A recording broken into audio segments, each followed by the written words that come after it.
I know it's hard, but you're better on your own. I know the scars got you feeling all alone. I know it's hard, but you gotta let them go. Say it with me, everything is okay, yeah, hey, yeah. Peace and blessings, everyone.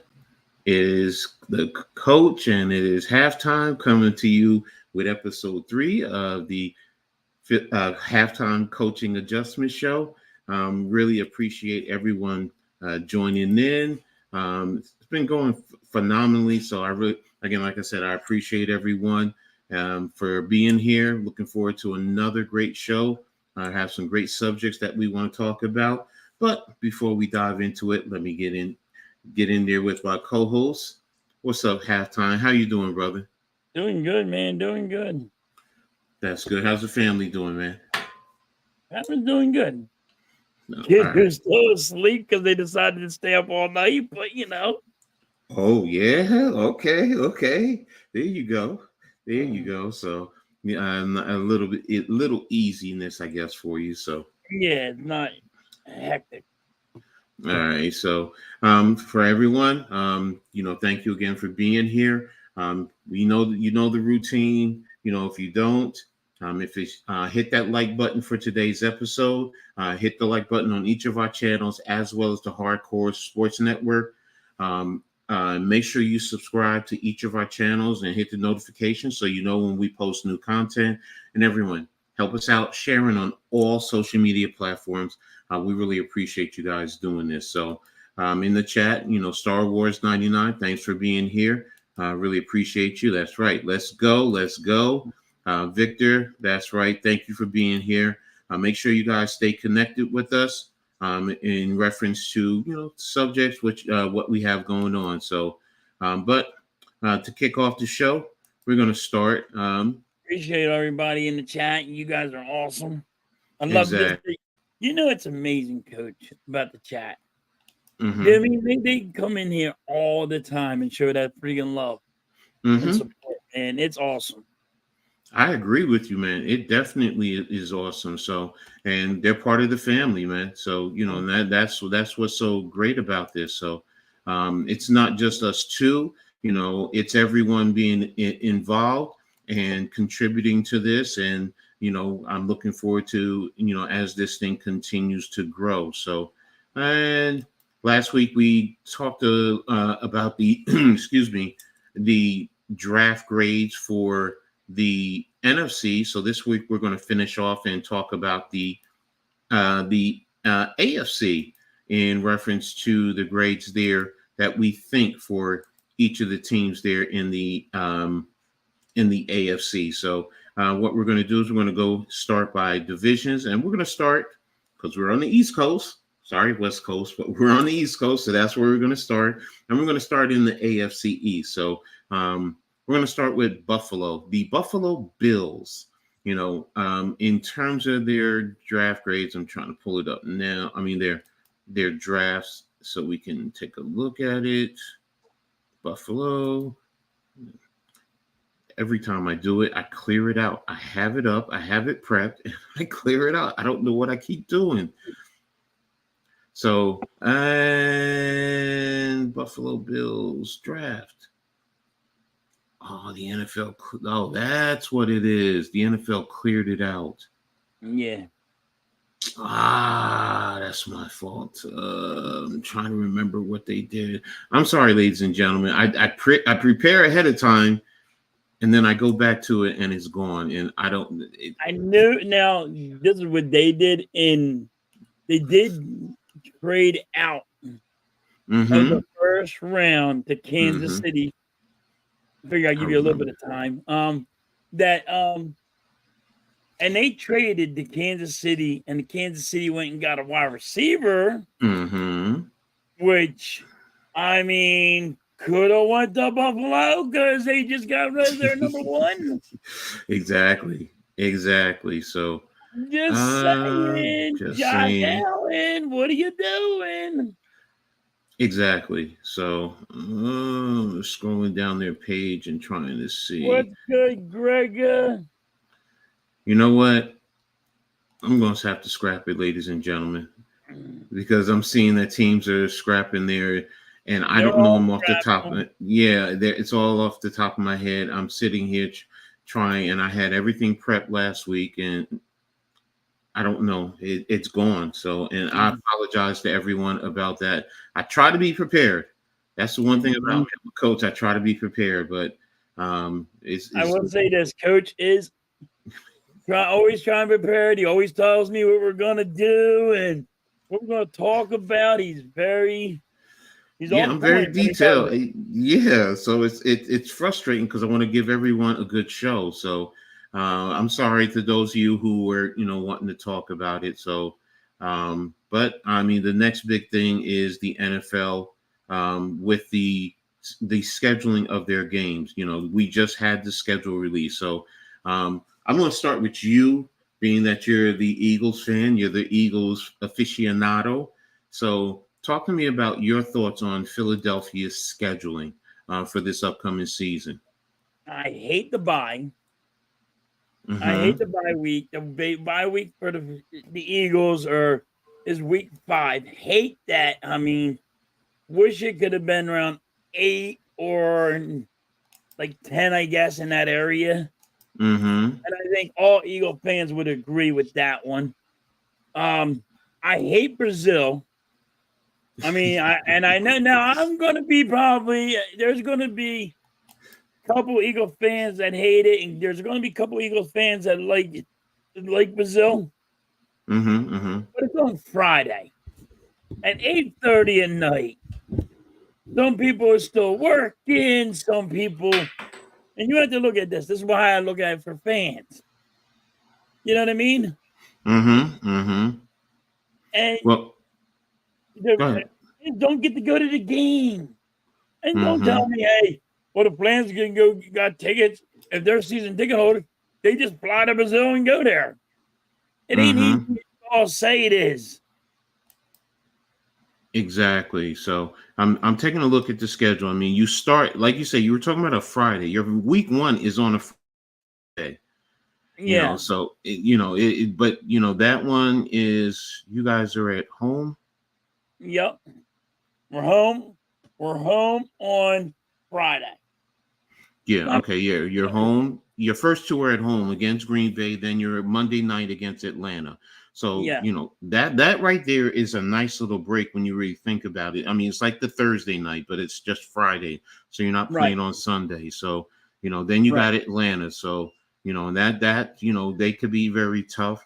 Then your first next 2 are 2 road games. Yeah, 2 road Yep. games against New Orleans and Tampa Bay against the NFC South. So, I mean, how do you feel about taking a trip down to New Orleans and then going to Tampa Bay for your squad? I don't like it. And then I think it's too much traveling. You know what I mean? Mm-hmm. You got to think we got Brazil. Mm-hmm. Yeah, we're home. We're home on Monday night, but we just went to damn Brazil. Mm-hmm. Yeah, here we Mm-hmm. are. We're going back on the road again twice. I mean, Okay. the flying's going to get to the Eagles, Mm-hmm. I think. What if now this is me thinking about it. Um, what if you guys went down to New Orleans and stayed down in that area? So you cut down on the traveling. Now you're gonna have to stay down there, find a place to practice.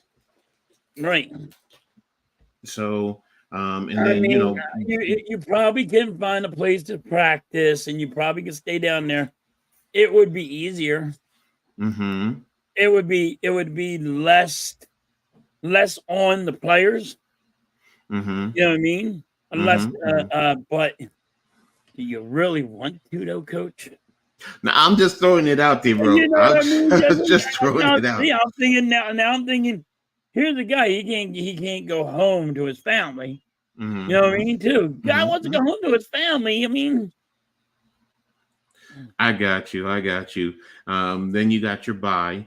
Then you come home and you face the Cleveland Browns, which is going to yeah, be a tough game. We it's know gonna be a about good their game. It's gonna be a defense. good game. Cleveland's getting better. Yeah. it's going to be about the quarterback play. Is Deshaun Watson, is his game elevating back to where it was originally, or is it going to be like it was last year? Because then, they're tough, but it's not like they're going to be a championship caliber, a Super Bowl contending program in my opinion. So, and then week 7, Deshaun Watson is all that in a bag of chips like everybody thinks he is. Well, when he first got to Cleveland, he really was. I really did like his game. It transitioned a little bit coming from hurt. No, you're right. I'm not Cleveland, not to Cleveland. And he has to go do like, how can I put it? He a baby coach.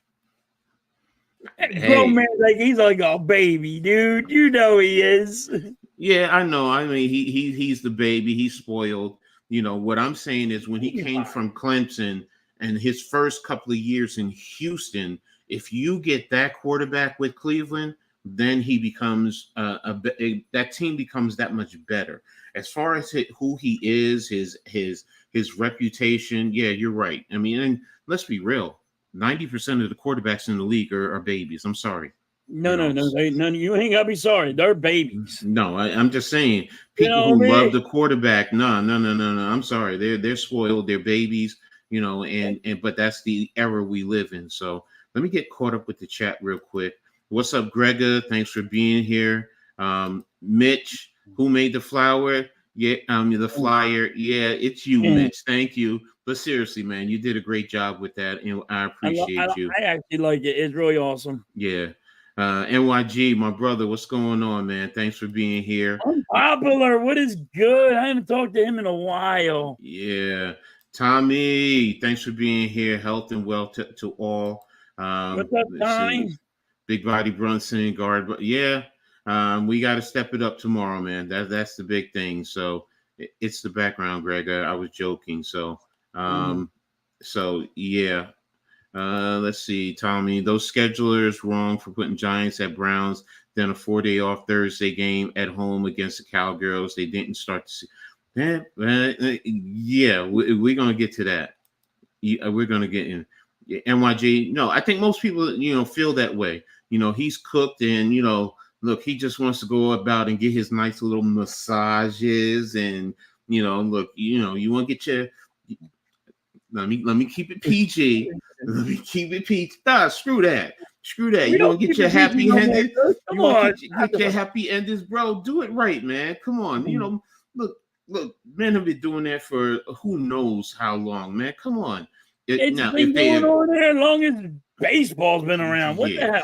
Look, I'm just gonna say this like this. Look, as long as the woman agrees to it, or whatever, that's your business.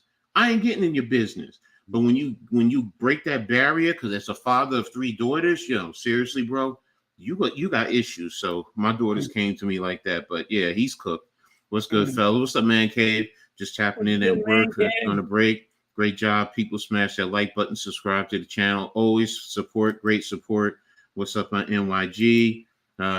Blaze, man. Blaze is always out there blazing a new trail. So Blaze always showing that support, man. Yeah, so great job.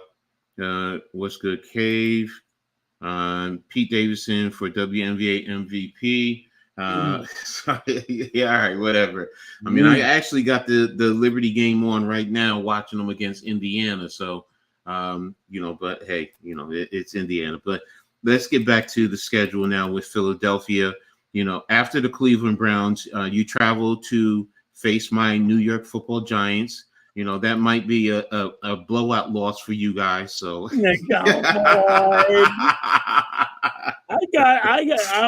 be honest with you. I got the broom for you. Look. You won't be. I'll be nice. No. Don't be nice. Let's talk that trash. But you know what? Saquon is coming back to New York. New York's going to be ready for him. And he wants to show. Listen. No, for nothing, y'all got rid of him. No, we couldn't afford him. We couldn't afford the money he wanted. He's gonna go like this. He's gonna coach. You want to see what I can do with an offensive line? No, that's fair. That's fair. All right. But you know what? By And that's then, the problem. That's all he wanted. He needed an offensive line. but by that time, our front seven should be in phase. So will you honestly, be able to, because the front seven is going to make it tough. Now passing and the balance, that might be a challenge depending on what happens on the back end of our Giants. But what I'm getting at is Saquon they're going to be antsy for, they're going to be ready. Dexter Lawrence, you don't think he want to put that smack down to say on Saquon? Come on now. No, he's gonna want to try. Mm-hmm. Try. No, I get you. But remember too, y'all don't have Travis Kelce. He always gave Dexter problems in the middle. So right. So it can go both ways. The thing I'm saying is when he comes into New York, it's going to intensify and it's going to make it even the game that much better. The games are going to be better. Listen, The Giants gotten better. For everybody wanting to trash the Giants, I'm being just the Eagles fan that I am. Giants offensive line, truthfully, got a whole lot better. Yes. All right. And if you don't like their quarterback, their backup quarterback, you really don't want him to play. I don't want him playing because I'd rather have friggin' Danny Dimes. Because I think your backup quarterback is better than him. To be honest with you. Hey, there's a lot of people who think that. So, then you got the rookie, that rookie wide receiver. I heard he ain't missed a catch yet. Basically. And it's going to change the whole dynamic. And see, that's the whole thing. So it changes the whole dynamics of the offense. And I think that's one of the things that Dave wants to do. But look. This is about Philly's schedule. So let's get back on track. So let's not lose sight of that. Listen, I want to make sure the Giants fans in here don't say, oh, we just got another Philly guy that don't know. No. That's the one thing. Halftime, that's one of the things I love about him. He's straight up. He's genuine. If he thinks it's going to be a blowout, he's going to tell you. But if he's going to, if he thinks it's, a competitive game, he's going to root for his team to win. It's going to be competitive. It ain't like we're not blowing you out. It's going to be competitive. We're going to win. That's all. Yeah, see, I like that.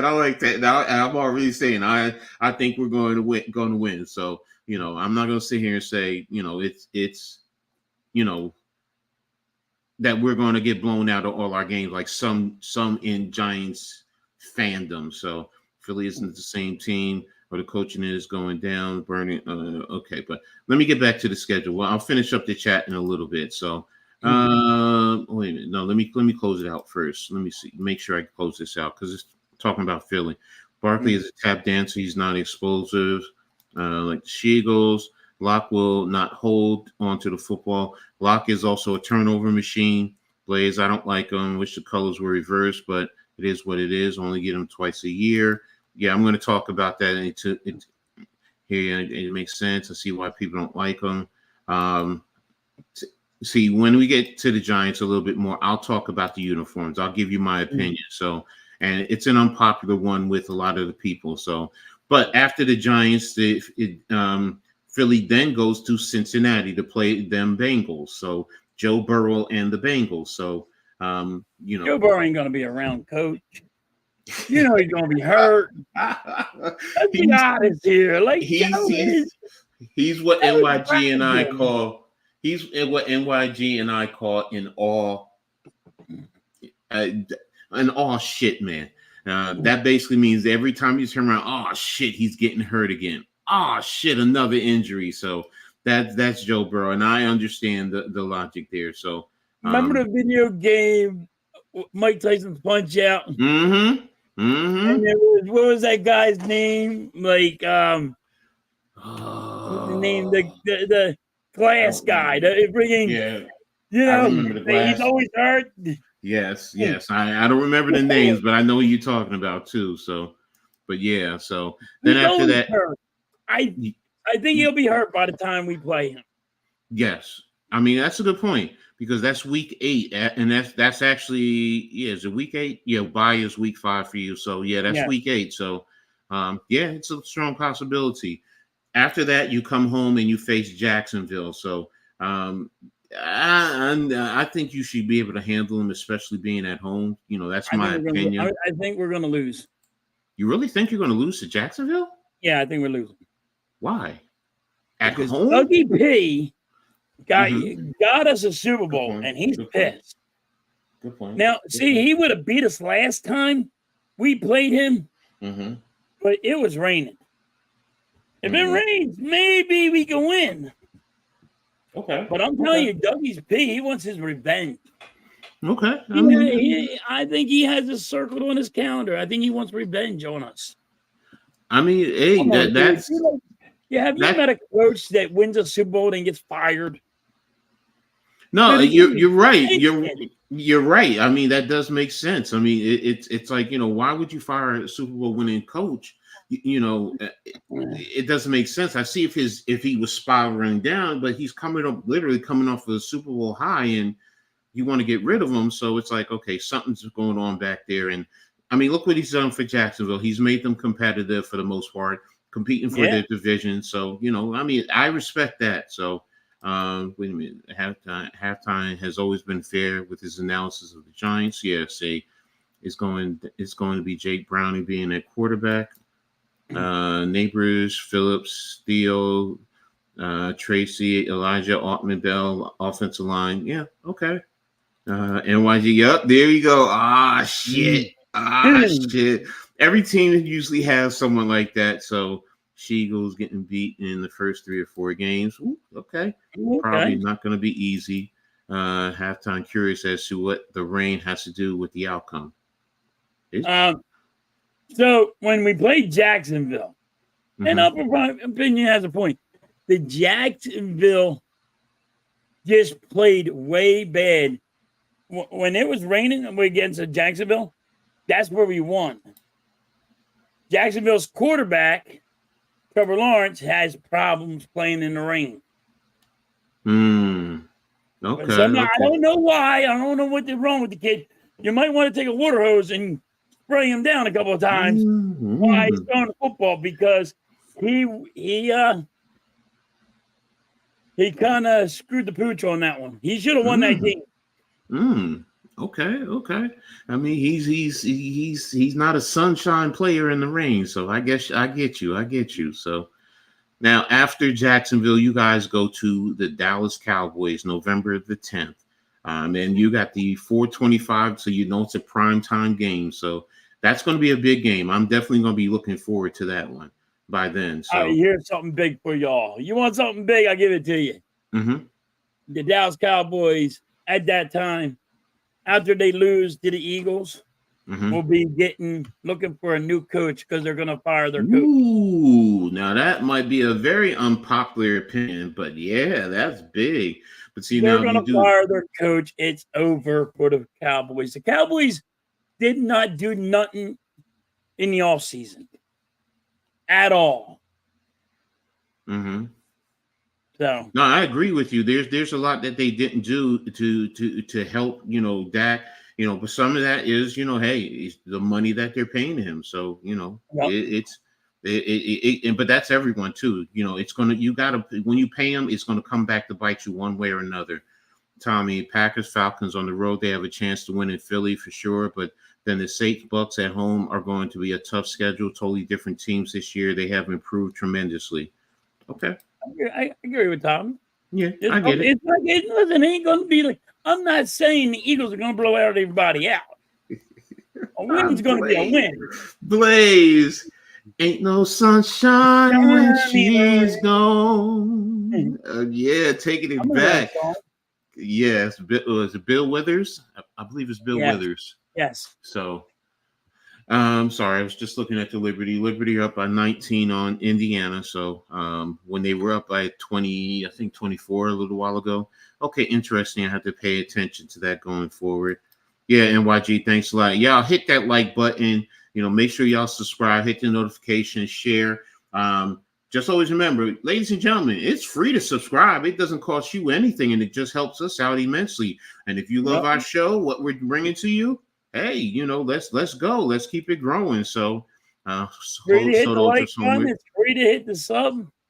Yeah. It might help you, but it makes us bigger. Exactly. And look, it's going to allow us to bring you more and more content. And as we engage and grow, yeah, there you go, Blaze. It's going to be a beautiful thing. Losing to Packers, Falcons, Bucks, Bengals, Jags, still. He said he's gonna lose all the game. Woo! Yeah. Hey. Okay, Tommy, I love that thought, bro. You know I do. Tommy, Tommy's a little crazy today. Look at Blaze. Halftime wants to get bigger. Pause. Oh boy, here we go with the pause junk, man. Oh, yo, there's a special pill. It's the blue pill. Exactly, Blaze. This is a no pause zone. We're old school, man. We're old school. No pause zone. Man, that's for y'all younger kiddies. Y'all do that. So, but after Dallas, you guys come home and take on the Commanders on a Thursday, literally 4 days after you play Dallas. I mean, what do you think about that? I think we'll win the first one against the Commanders, but I don't think we're winning the second. Okay. So the home that's your home game. So okay. Yes, the home game we're gonna win. But you're fine with it 4 days after playing Dallas. 4 days after Dallas. Yeah. Yep. Crowd's gonna be in it. The crowd's just gonna be so pumped. Okay. All right. I feel you. All right. Then you have 10 days off, and then you head out to Los Angeles, Party Town. Yeah. Yeah, that's gonna be nice. I mean, but yeah, playing the Rams, that's gonna be tough, man. That's gonna be tough. See, that's the one I worry about, because the Eagles always lose a game that they're supposed to win. Mm-hmm. Now I don't know if your Giants are like that, but it's it's a gimme win. This is like you put a gimme win on there who you're thinking was supposed to win, and I had the Eagles with that win.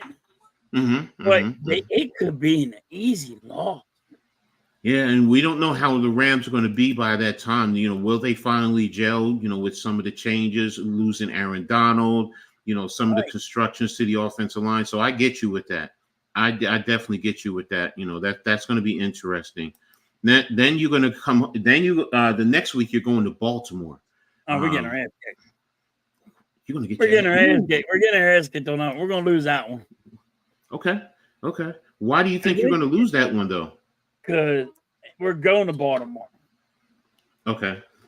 So now we just went to the Rams. Now we got to fly home. Got to go back to Baltimore. I think this is where the travel. But again, it's not like you're flying. I mean, it's hop, skip, and a jump. I know it's only a hop, skip, and a jump. But I just think it's just too much traveling. Okay, your point is the travel from LA and then the next week. I get you. Then take a bus to Baltimore. I see a lot of 2 travel games on your schedule, man.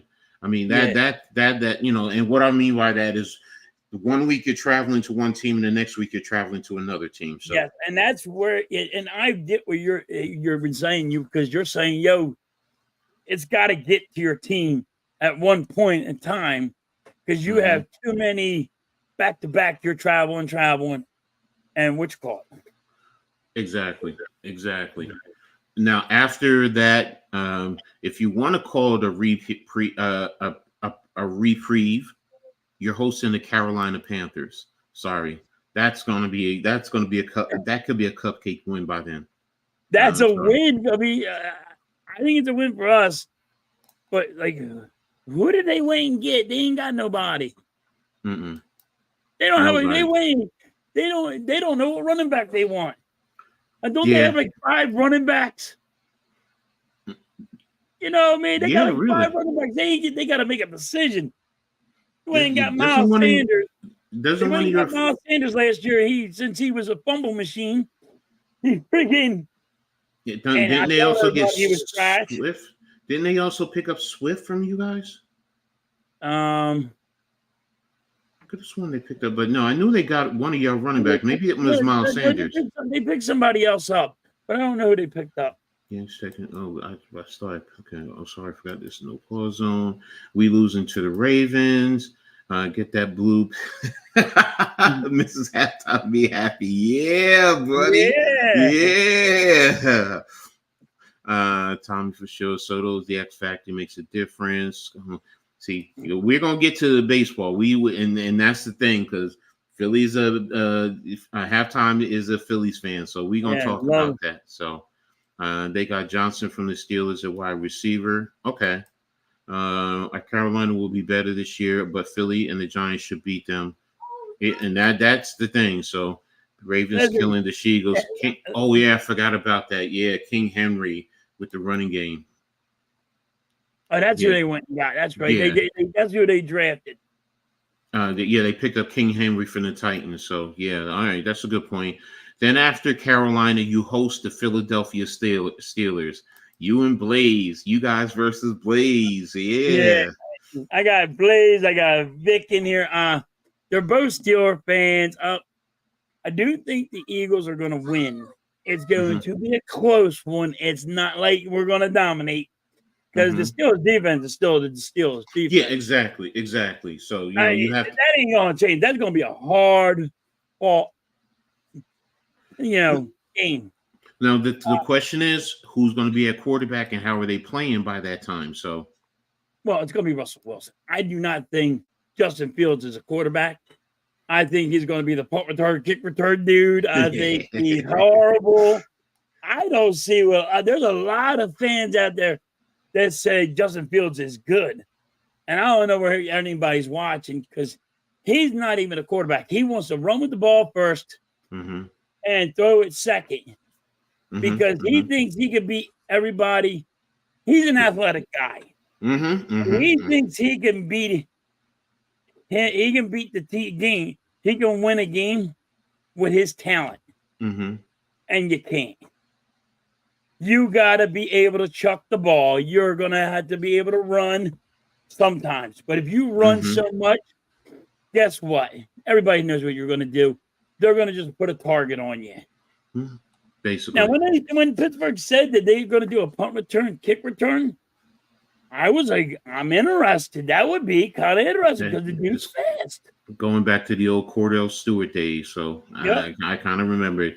Eagles will beat the Steelers because it's in Philly, but if it was in the Berg, it would be a different, in my opinion, by Blaze. So okay. Doesn't matter who's the quarterback. Anything better than the four stringers that took them to the playoffs. Y'all stuff. And I mean, I agree with you there, Tommy. I agree with you. They've upgraded their quarterbacks. It's just that by the time you get to that game, because I think that's week 15. Listen, Pittsburgh didn't. I'm shocked what Pittsburgh did. Everybody better be shocked what Pittsburgh did because I'm telling you now, in the offseason, did you see all the moves that they were making? Coach, Pittsburgh don't do that. They go in the draft. You might see Pittsburgh get maybe one, maybe two guys in free agency. They don't go get the shitload they went and got. They just don't do it. And I'm telling you, Russell Wilson needed to be in Pittsburgh. Just feels good. He has amazing games. But Chicago wasn't right for him. I agree with you. Fields ain't no better than Daniel Jones. Okay. Pittsburgh will put both in the backfield and let people guess who's taking the snap. You know what, though? That could be an interesting. I hate that one. It could be interesting. It didn't work for the Eagles, Blaze, and it's not going to work for you. No, but see, for one type of a set, that's an interesting concept. Now, I'm not talking about being, a consistent thing. No, what's up, Miz? Thanks for being here, bro. I appreciate you always. Another great Giants. I haven't seen Miz in a while. Yeah, so. But yeah, doing that two quarterbacks in a formation at one time, that's interesting. NYG, how many 50-yard plus runs does Daniel have? Come on, man. Fields got that big time potential. Well, I think what we're saying in terms of that, they're both, the question is there because of this era in terms of passing. That's the thing in terms of, because a lot of people feel that way. If you're a running quarterback or if you're a perceived running quarterback first, you're not going to help your team win. That was the knock initially about what's his name in Baltimore, Lamar Jackson.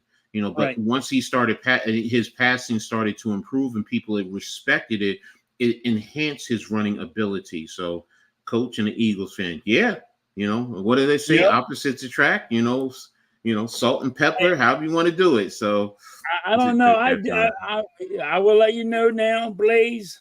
I mean, Miz.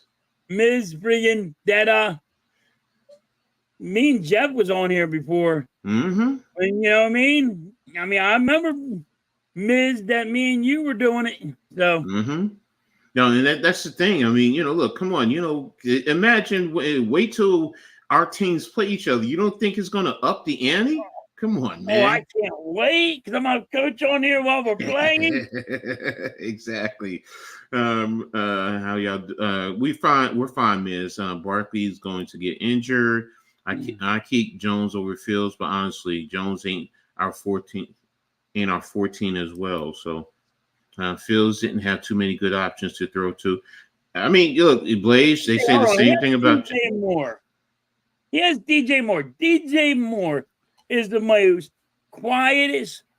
He is the quietest number one wide receiver that you guys will ever see. The dude always gets over 1,300 yards every year. Doesn't matter who his quarterback is. And let me tell you, you can't do it with him. You can't do it nowhere. Oh boy, I'm starting to get worried now. Sorry. Indiana's closing down on the Liberty, so it's got me worried. So, but now after Pittsburgh, then you already said you think you're going to Washington. You already said you think you're going to lose that. And then your last two games are against Dallas and the Giants at home. So and I think the Eagles win both. Okay. So that'll be interesting, to close out the season, because like you said, by then you said you figured Dallas is going to fire their coach. So, there's going to be some changes there. So it's going to be interesting. But overall, based on your schedule, what are you projecting your team to end up with a record? I got them at 12. I think I got them at 12-5. Okay. 12-5? 12-5. All right. So I'm not an Eagles fan that's gonna sit there and say, hey, we're gonna win all 17 games. Now, when it starts, I'll have the Eagles going, all right, the Eagles are gonna win this one. And as the game is on, I'm gonna say I'm hoping the Eagles I got the Eagles winning. But I have my true belief is they're gonna be 12-5 this year. Okay. Could be better, could be worse. I don't know. But I'm not going to sit there and go, every week you might hear me say they win. But I go from Jump Street and I'll say, all right, we're going to be 12-5. And that's it. I'm going to, now the fandom's in me where I go, all right, my team's going to win every week. All like right, every other fan. Yeah, and I know, Miz, you've been pounding that narrative even before this draft. Jones is out the door, so I know that with you. So situational football awareness is everything, and the Steelers are best with Wilson. Are the best. Wilson will kill it. Fields waiting in his turn. The Steelers will be AFC Championship contenders. Texans AFC champion. Stroud MVP. That's big. Yeah, saying that's big. Especially with Kansas City right now. And I know people are tired of it, but they're the champs. Until you knock them off, man. DJ Moore's okay, but I'm talking overall while he was with Chicago. Blaze, I understand where you're going in terms of the wide receivers. I do, and just like the argument for Daniel Jones, which is why, earlier look, they're both the same in terms of quarterback play. They've had bad teams around them offensively, But it's also in-house. It's the upper people that you have to look at can't just blame the players because are they going to go get the players that they need for Justin Fields and for all these guys? I mean, they just went and drafted another quarterback. Let's see what they are going to do around him. What are you smoking? That with the way 12-5. Tommy's really going in on the Eagles, man. He really does not like the Eagles. I know. Hey, this year, this is it. He's the one. That Tommy's going to be the one with his hand in his face in his hand, going, "Oh my Lord, my let me. There's something I gotta say because I gotta address this, Miz. I love you, bro. All right. Yeah, I think if Daniel Jones has a bad year, everyone in Giants Nation says he's gone. But if he's good, you're going to get rid of him. No. You gotta see what you're saying if he's good. Now, if you're talking about 12-5, you'd be crazy to do that. Whether they want to get rid of him, whether they don't, if the team is performing, you put the offensive line around him. We've been crying that he hasn't had a number one receiver. You're giving him the wide receiver now. So and again, I'm saying if, based on your wording, even if he's good, if he's good and leading the team, they're not going to get rid of him.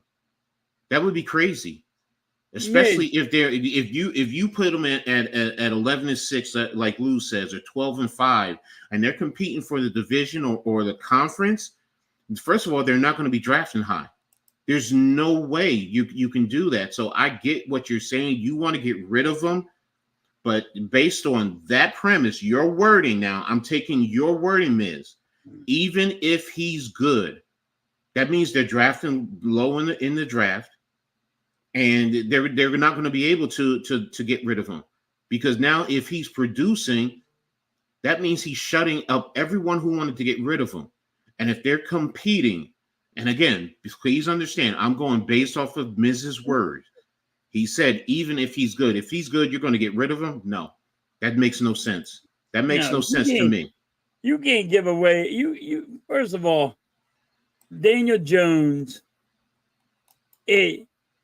Okay, you don't know if he's good or not. Understand.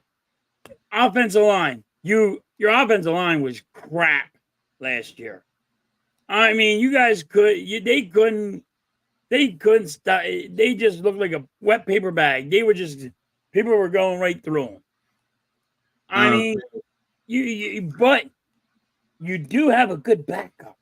No, I don't want to say he's a good backup. He's played in the league. You've had his issues in Denver and in Seattle. I get it, but there's still questions about him, especially when he's throwing the football deep. He turns it over a lot. So, or he has a tendency of turning it over when he's throwing the football deep. Jones. The argument is when after his rookie year, he cut back on his turnovers because he was afraid to create turnovers. So that caused him to stop. But look, Miz, I'm not. If you're saying I'm riding his nuts, no, I'm not. But again, like I said, that's why I prefaced it saying this was off of your words. You said this. 12-5. I wouldn't be getting rid of a goddamn. No, Jones ain't doing. Now you're saying he ain't doing. You said if he's good, they're getting rid of him, and that's why I'm saying I'm taking your wording, Miz. I'm not dick riding, so please, no. Again, I keep saying the same thing, Miz. I'm taking your words. You're the one that said it, not me. I'm going based off of your wording. So Eagles won't dominate the division. Miz, you were talking to who are you talking to with that last comment? Becoming embarrassing. I'm not a hater. Okay. Miz, I don't know. I mean, the way you have attacked them this last year and so, it leaves a perception that you are. You say you're not. You've opened your eyes, okay, but it comes across that way. I'm not wanting rid of him, but this year, okay. I mean, hey, you don't want to get rid of him? Okay, fine. Like I said, I was just using your words. Houston Hurts been watching him since high school down the street, so I know all about Hurts, but I'm being real. The Giants won the draft with Burns trade. Okay, yeah. If Jones is good and we win 9 games, they should. Okay, again, that's why I said, you didn't give a number. I said if he's 12-5, you can't get rid of him because you're going to be drafting low.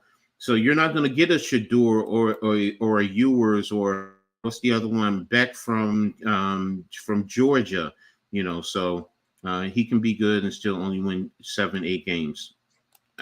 Okay, that's your opinion. So I don't agree with it, but I respect you. So I respect your opinion. One, come on, man. My point is fair. Okay, Locke can definitely do well if he has the proper play calling, but Jones is the better player if healthy. The play calling, because the play calling has been the problem.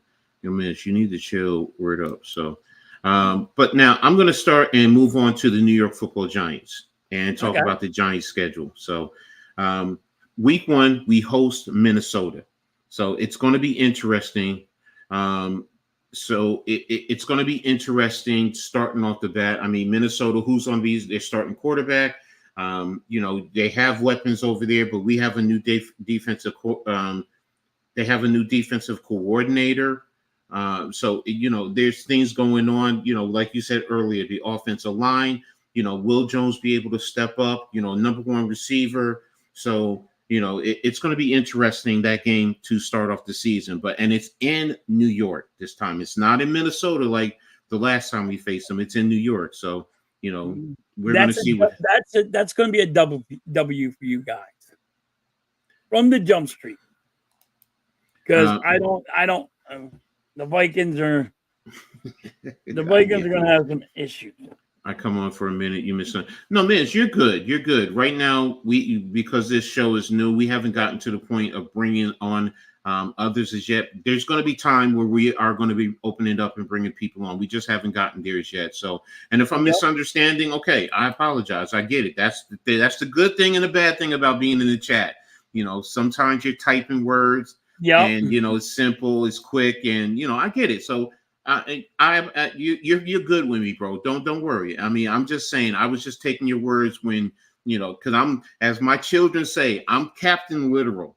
I really am. I'm Captain Literal. You take your word, I will take your words, and I'm a former union steward, so that's the thing. I will take your words like a lawyer and say, well, this is what you said. This is the interpretation I'm getting. So you're good, bro. You're good. There's no animosity. I have no animosity or anything. So, but you'll have an opportunity, and everyone who wants to come on later. But right now, this is just episode 3. We're building it up. Yeah, we're getting there. We want a happy family. This is going to be the new family. Giant fans and Eagle fans are going to come in here. We're going to be one big happy family. Jones will do well. Tracy will be amazing. Pray we pick up Adam Bell. He will be a monster, but Kaffer will not be play calling, and they in the ship this year. Kaffer's incompetence won't take over.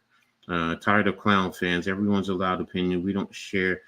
You're right. Everyone doesn't share. I mean, that's the one thing about me, Miz. I may not agree with everyone, but I do respect your right to your opinion.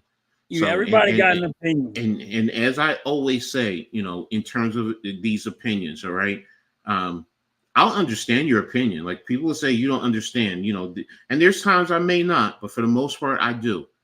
I may not accept it. So always remember that. I may understand, I just may not accept. So, but you're good. You're good. I don't like every opinion I have. Yeah. And he ain't gonna like all mine. First of all, nobody in this world's gonna like everybody's opinion. It don't work that way. This is a real world. Exactly. So, but now getting back to the Giants schedule, week 2, they are going down to Washington to face the Commanders. Then the following, that's going to be that's going to be interesting. Now, the Giants have had their number the past couple of years. Always beating them, sweeping them, or at least tying one game. So it's going to be interesting, that game, and it's always a good one. I mean, I go back to old school Washington and the Giants. It was always a fight. more so than with Philly and Dallas. And this is in the 80s I'm talking about and into the early 90s. So, so what do you mean you're not allowed to have an opinion? You are allowed to have an opinion. You got your opinion. You're allowed to have it. Maybe he's talking about the chat, and I'm going to take it as that. Like I said, you can have your opinion. I'll defend your right to having your opinion, Miz. So, and if you're talking about me, I defend your right to have an opinion. I just may not accept it or agree with it. We can always have a difference of opinion. So please don't take it that, I'm saying you don't have a right, and as far as coming on the show, like I said, we're just building it up. It's going to get there, and I haven't had NYG on. Mitch hasn't been on. I mean, it's just been us two right now. I got people on. So, relax, baby. Relax, Miz. Don't take it personal. Don't, please. I love you, Miz. You know that. Look, you got my number, Miz. You can always text me. We can always talk. It's good. So we good. So, oh, okay, not me. Okay, that's fine. All right. We good. So getting back, after Washington, we go to Cleveland, which is going to be tough, but, it's going to be a tough one too. Like I said, and it's in Cleveland, but again, like I said, what quarterback are you going to be getting, especially week 3? So, and then after that, the Giants come home and they take on that team from deep down south, that dirty team, the Dallas Cowboys. Let me stop. They beat us both last year. They cracked our brains open, so I have to respect them right now until otherwise. But yeah, that Dallas Cowboys. So and then the following week. That's the fourth game. That's our fourth game, September 26th. So this is my opinion as an Eagles fan. All right, I say Giant fans are going to be probably happy. I think you're going to be like 3-1. Okay, you're going to beat the Dallas. You'll beat the Dallas Cowboys. You're not going to beat the Cleveland Browns. I can see that. You will beat the Washington Redskins. I don't care. Yeah, I know. I'm with you. I am done with this left hand up, and they want to change their name back to Washington Redskins. You know what? No. So, bro, I'm with you. It was Redskins going back almost 100 years. I mean, it's like, yeah. I mean, I get it in terms of, as they're saying, the political correctness, and there are moments for being politically correct. So I'm going to be honest. People are just sensitive.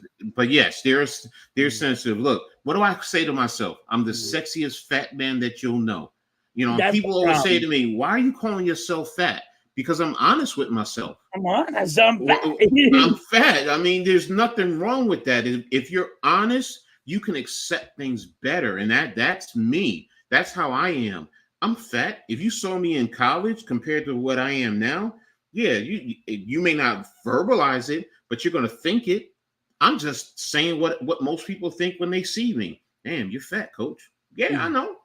And I'm the sexiest fat man that you know, and I really believe that and know that.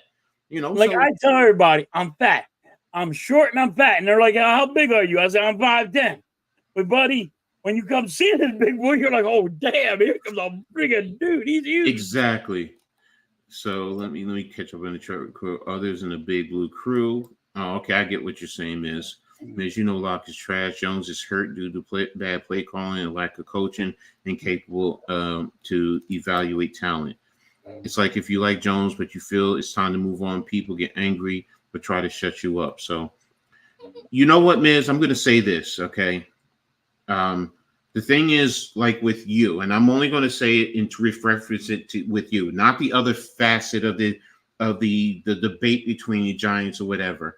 It's not that you have your opinion and you want to move on. Sometimes, in our group chat, Miz, and I love you, bro, but here's the truth. Sometimes you're going on and you got 50 posts one after the other, and we all get it, or I get it. I can't speak for everyone else. I get it. You want to move on from him. You're tired of him. I respect that. You have that right to. But when you see, and 50 is exaggeration. Let me be honest. It's probably 10 texts in a row. Then it's like, well, Miz, I get your point. why are you consistently doing it back to back to back? Who are you having a discussion with? Because no one is responding to you. So, that's how I see it for me. I don't have a problem with your opinion. I respect it. You have the right. So, and you talk about Adam. Adam has a right to that. You guys want to move on. I respect that. Look, I see something different right now. It's just like with Evan Neal. Anybody who knows me knows there's people that move Evan Neal to inside the guard or move on from Evan Neal. I'm like, I see talent. He just needs to lose weight and he needs to be coached up. But that's me. I have the right to my opinion. You don't like it? That's fine. But I have the right, just like you have the right to yours. Sometimes it's, look, people are not agreeing with you, bro. Let it go. You say your opinion. You don't have to hammer it over and over again because it's just like, you take a hammer and hammer me in my head. You give me a headache, bro.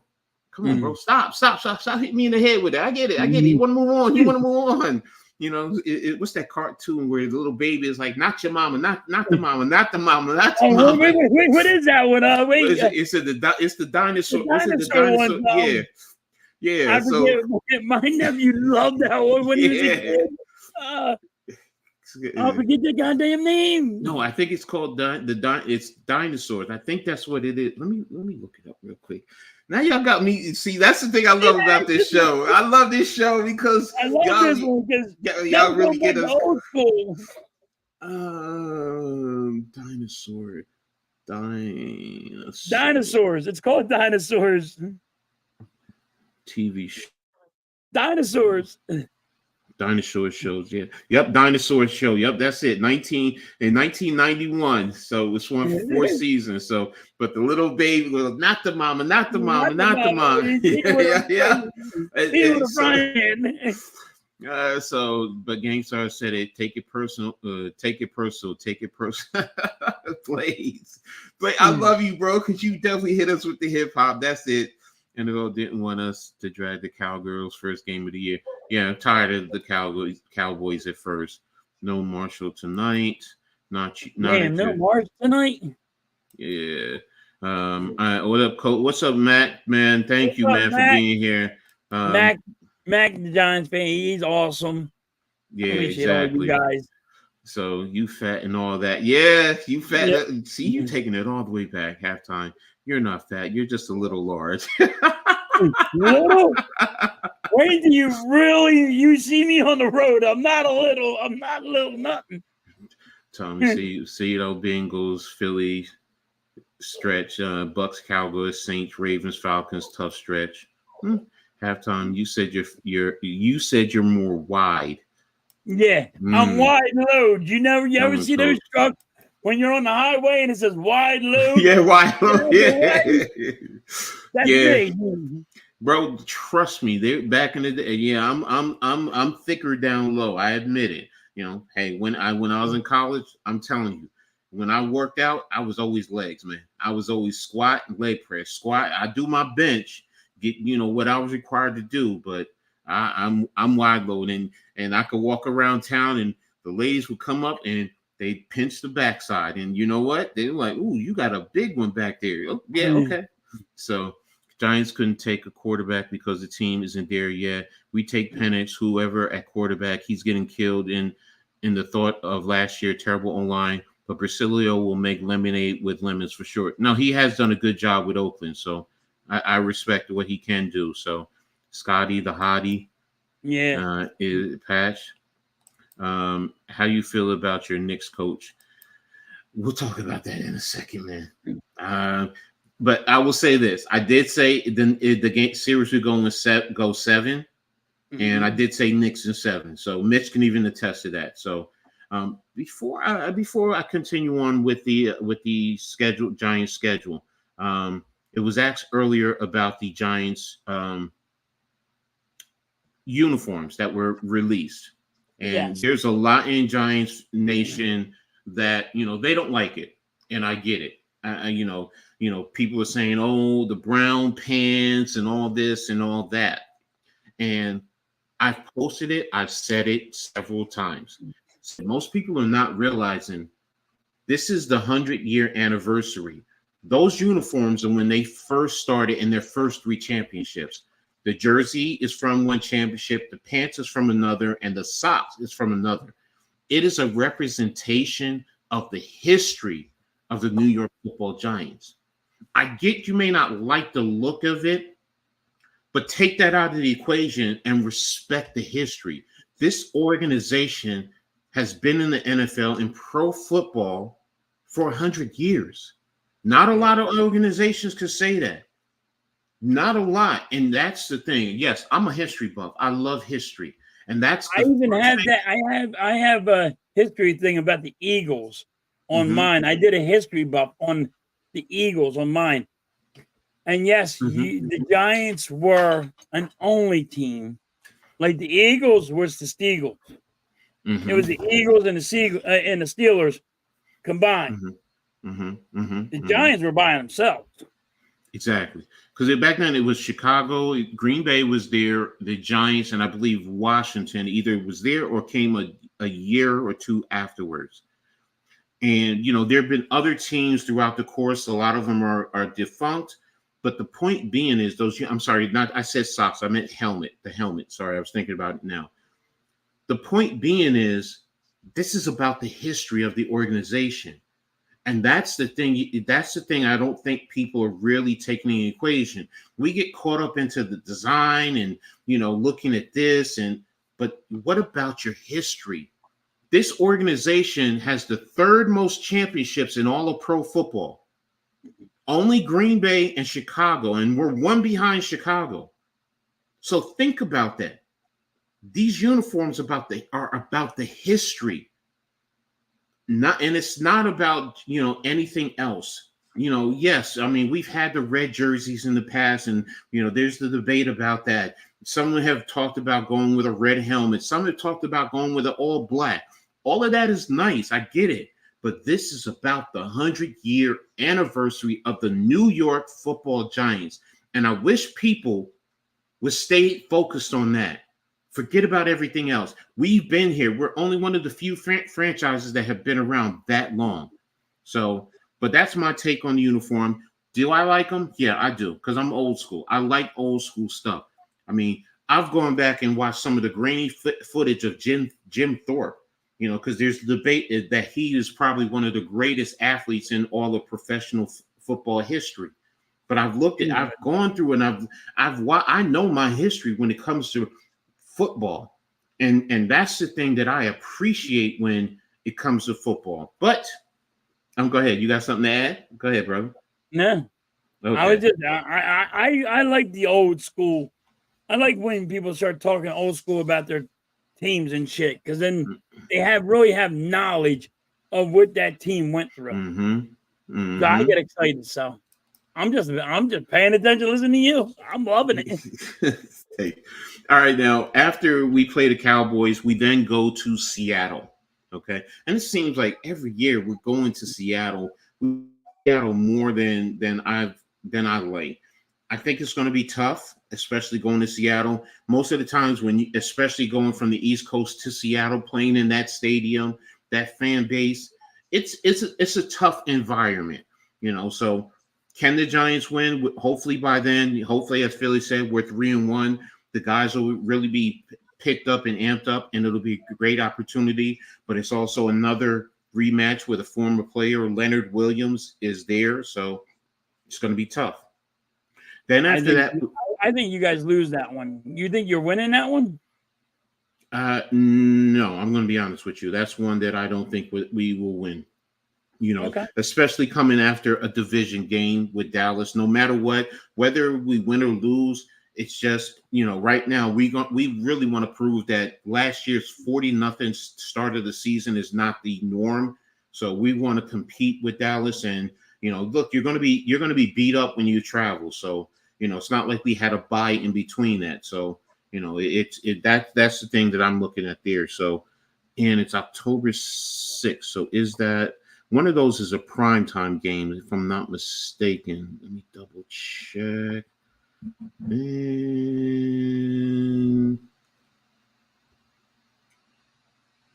I think it's the 26th of September. Okay, that's a Thursday game. So then, that might give us a little break. Yeah, because we play the 22nd and then we come to the 26th. So coming from Cleveland to Dallas, 4 days, that's also a challenge like you were talking about with Philly.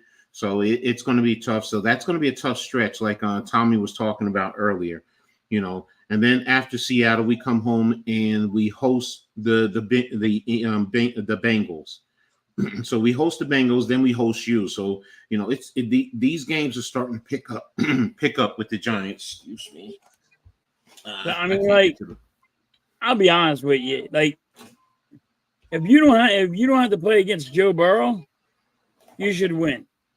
So you should win that one if Joe Burrow is not around. If Joe Burrow's around, that's going to be a little tougher for you. Yeah, it's going to be tough. So after that, we get 8 days off before we end up playing the Pittsburgh Steelers, and it's going to be in Pittsburgh. So us then going up against Blaze. So that's going to be a tough one, especially being in Pittsburgh. And it's a Monday night. So let me just double check here. October 28th, I believe, is a Monday night. Where's my schedule? There it is. Yeah, it's a Monday night. So that's going to definitely be a tough game for us, especially from playing the Bengals. So the Bengals are still going to be tough anyway. So, and then after that, we then host Washington. So that'll close out our Washington games for the year. And then November 10th, we go down to Carolina. Actually, no, I'm sorry. That's the game that's in Germany. We played them in Germany. So we're going to be traveling overseas to face Carolina. So it's going to be an interesting game. I wish I could go. I mean, those of you who don't know, I grew up a little bit from my first couple of years in Germany. So, but it's my dad always says Germany is my second home, which is true. Growing up as a military brat. So, and I would love to go to that game. And hey, if I hit the lottery, I'm telling y'all now, I'll be in Germany going to that game. I mean, I'm probably not going to hit the lottery, but if I did, yeah, I'm heading to Germany. So, and yeah, it's in November, so it's going to be cooler, but I don't care. I would go. So after that game, we come back. It's a bye. So, that's a good thing. And then after that, we host Tampa Bay. So, from Carolina, a bye to Tampa Bay, that might put us in a good position. Then after Tampa Bay, 4 days later, Thanksgiving, we face the Dallas Cowboys in Texas. And it's like, oh my gosh, why would you do that, NFL? Make us face them 4 days later. So it's going to be interesting, that game. So let me just. And then after that, we come home and we host the Saints. And then the following week, we host the Ravens. So, that's 2 at home. So, and that's the one thing that I noticed about our schedule. Most of the game, we have one back-to-back away series. Everything else seems like is home, away. And then we have 2 series, which are 2 weeks in a row at home. So, and that's the second one. So, with the Saints and then Baltimore. Then after that, we go down to Atlanta. The following week, it's either the Saturday or Sunday, we're going to host the Colts, which is our final home game. And then finally, we end up the season against you guys. So that's going to be our schedule. It's Minnesota, Washington, Cleveland, Dallas, Seattle, Bengals, Eagles, Steelers, Washington, Carolina, bye, Tampa Bay, Dallas, Saints, Baltimore, Atlanta, Colts, and the Eagles to close out the season. So now, if you ask me, honestly, I think we're probably going to win. And I know Lou's going to, but no, I think we're probably going to win about 8 games, anywhere from 7 to 9 games total. That's what I have as, because it depends on how we are, how the team gels, how they mesh together. But I think we're going to be somewhere in the 7 to 8 range. Now, if we are anywhere 2 to 5 in terms of the overall record with the New York Giants, Dable is going to be gone. Depending on Shane. But yeah, if we're and let me say this: if we're 5 games, but we're competing in all our games and we lose, quite a few at the last minute. Yeah, it's frustrating, but then look, you need to fine tune some things. He might be back, but really, if it's anything like last year, he's going to be gone. He's really going to be gone, and that's the thing. And to Mrs. point, Daniel Jones is definitely gone. We all know that. If we're 7, 8 wins, Daniel Jones is probably going to.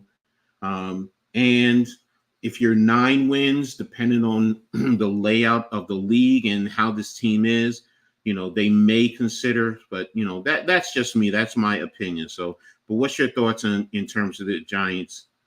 I didn't give your Eagles. I actually think the Eagles are going to be 11-6, 10-7, 11-6, somewhere in that range. Okay, so I actually looked at your list. I'm actually thinking you're going to be around, I want to say 8 to 9 wins. I have you guys. Okay. So you're like, so right around. You guys got a hard list. You really do. You got to. When you're traveling to Dallas and you have to go travel to Seattle, you have to look at that. The traveling will hurt a team. That's why I don't like going overseas. I get it. Because all that traveling, it's bullcrap. No, I get it, bro. I get it. In terms of business. I know you get it. And if I was trying to make money, but damn. How greedy do you have to be? You make $7 to $8 billion a year. How much more do you need? You know what? It's one other thing I don't think you factored in too.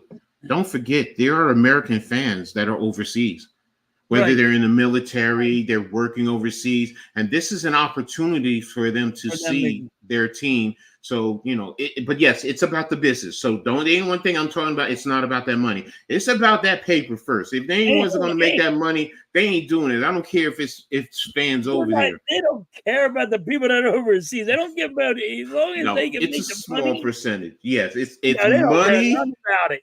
They don't care. Yes. Wherever the money is. Yes, money is here. It's a big percentage. Like if you look at a pie, I think the fans that are overseas are probably 5%. Yeah, exactly. Yeah, exactly. So, and Tom, you made a good point about Seattle. I forgot about they have a new coaching staff. So that's something I have to factor in by week 5. Yeah, but it didn't matter. It really don't matter. I think you're going to lose because of the traveling you're doing. No, going from Dallas to Seattle. And then we host Dallas, so we're at home, and then we go to Seattle. Oh, I thought you had to go. No. We go to Dallas for Thanksgiving, so it's 10. Okay. Yeah, so that's the thing. So it's going from Jersey to Washington State. So it's just that the coaching staff, which is true, but by then you start to work out the kinks. So it's a give and take. So hey, halftime coach, what do you think the Giants will be? Yeah, we just gave that. How's everyone doing today in the live stream broadcast, Philly Halftime Network? Yes, thank you, Charles. Thank you Great supporter. Charles. Smash that like button on your way into the live stream. I just did. Good job. Don't like U.S. sports in other countries. Hey, I understand. I get that totally. So, but it's just like with soccer in the United States. I mean, I know it's a worldwide thing.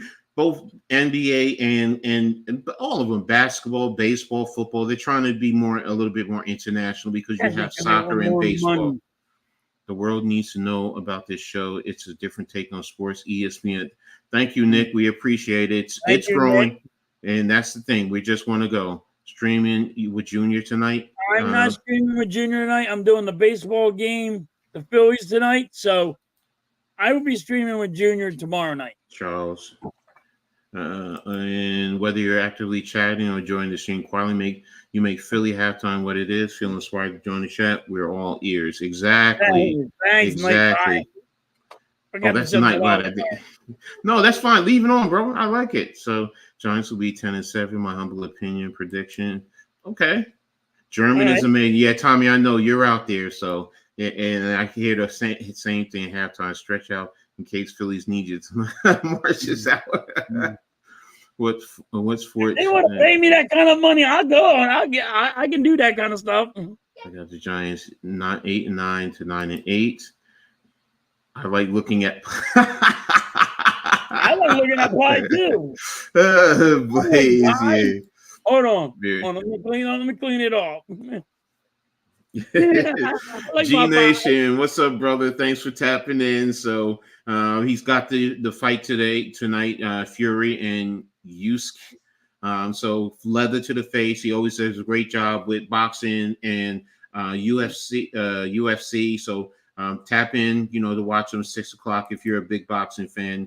He and Wells and the crew, Pat and NYG, they do a great job in covering it. So, but yeah, definitely tap in if you wanted to get into their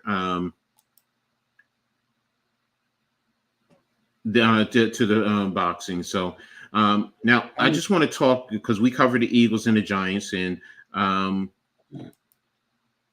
what outside of your team, the Eagles, what games do you think are you interested in seeing in terms of big games?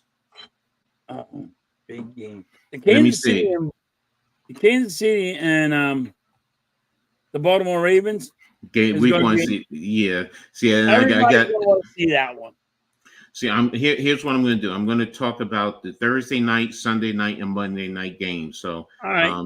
Those are usually the big ones. Games. Yeah. In the Thursday night, week 2, you got, and I'm just going to read them down, so take your notes and then think about which ones you want to see, and then we'll come back and talk about it. Okay. Right. So Thursday night, week 2, under the Thursday night, you got Buffalo at the Dolphins. Week 3, you have the Patriots at the Jets.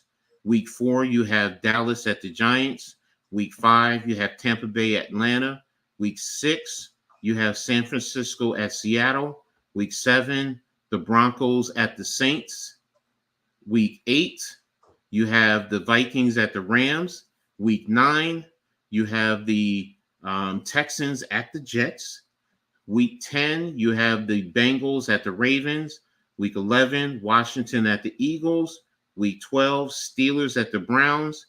Week 13 is actually a Friday night, the Raiders at the Chiefs. Week 14, Green Bay at Detroit. Week 15, LA at San Francisco. Week 16, the Browns at the Bengals. And the last Thursday night, Seattle and the Bears. You know what? Let's do each section: Thursday night, Sunday night, Monday night. Yeah. Out of those, is there one that really piques your interest? The only one is the Giants and the Dallas Cowboys. Okay. All the ones that you mentioned. It's like, and this is what happens because, the NFL does this all the time. They give some crappy Thursday night games.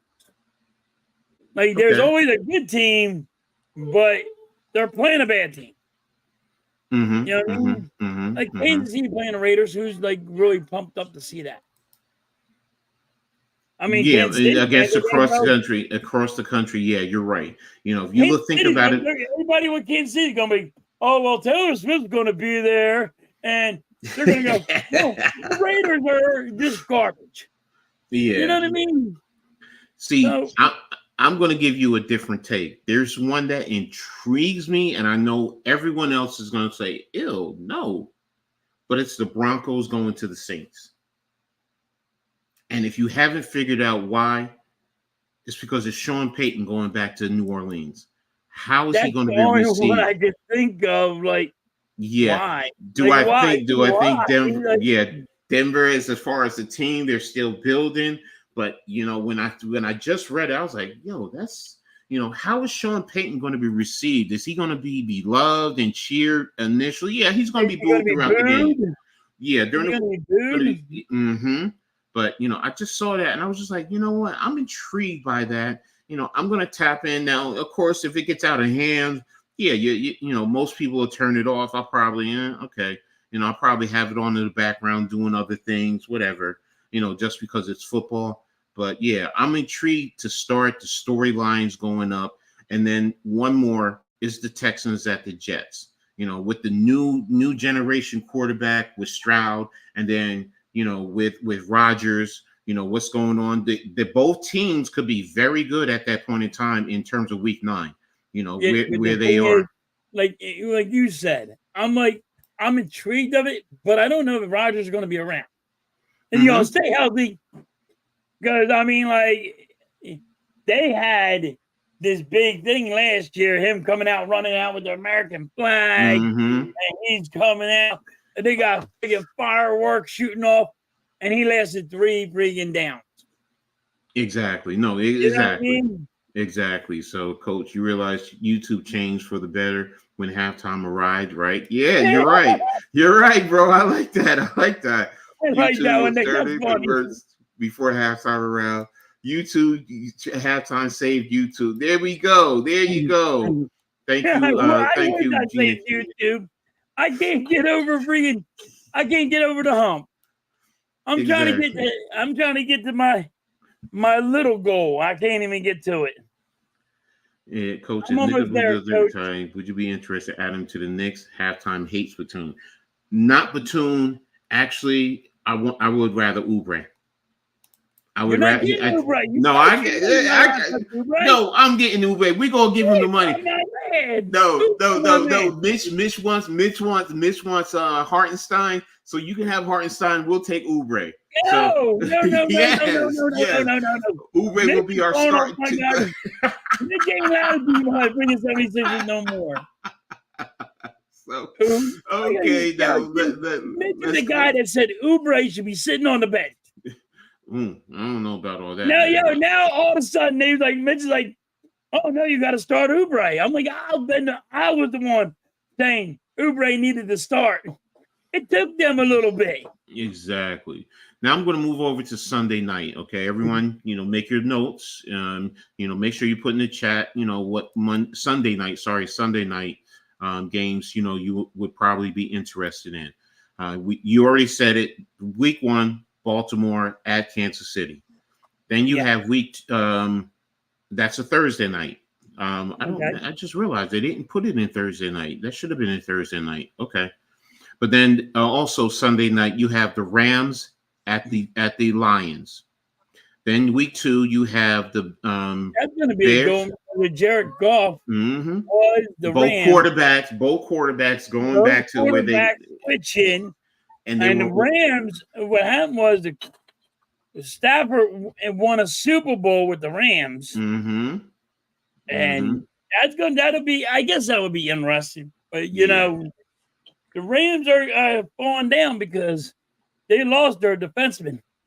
He retired. Yeah, but there were certain moves. So does that also help their defense, because teams now, have to kind of spread it out in terms of how do you attack their defense. So, I mean, it's going to be interesting. And like I said, it's week 1. So, you're going to be energized with the first game. Week 2 is the Bears at the Texans. Week 3, the Chiefs at the Falcons. Week 4, the Bills at the Ravens. Week 5, Cowboys at the Steelers. That's going to be a good one right there. I always go back to the old days where it was always Dallas and the Steelers, whether it was in the Super Bowl, regular season. Those games always used to be big games. And my dad being a Steelers fan, so what game is that one on? How many? That's week 5. Week 5, October the 6th. All right, here you go. Hot take. That's the game that the Dallas gets rid of their head coach. After they lose to the Steelers, for all the Steelers fans in there, you're beating Dallas and you're making their coach get fired. Interesting. All right, after the Dallas Steelers, then you have the Bengals coming to the Giants. After that, you have the Jets going to the Steelers. Then you have the Cowboys at the 49ers. Then you have the Jaguars at the Eagles. Then you have the Lions at the Texans. Then you have Colts at the Jets. The Lions at the Texans are going to be a good one. It's going to be an interesting one, yes. After the Colts and the Jets, you have the Eagles at the Rams. Then you have the Dolphins at Green Bay. And it's going to be in November, so it's going to be a little brisk out there, maybe a little snow. I like then that. You have the 49ers at the Bills, the Chargers at the Chiefs, then Green Bay at Seattle, the Texans at the Chiefs, the Bucks at the Cowboys, and to close it out, the Dolphins and the Browns.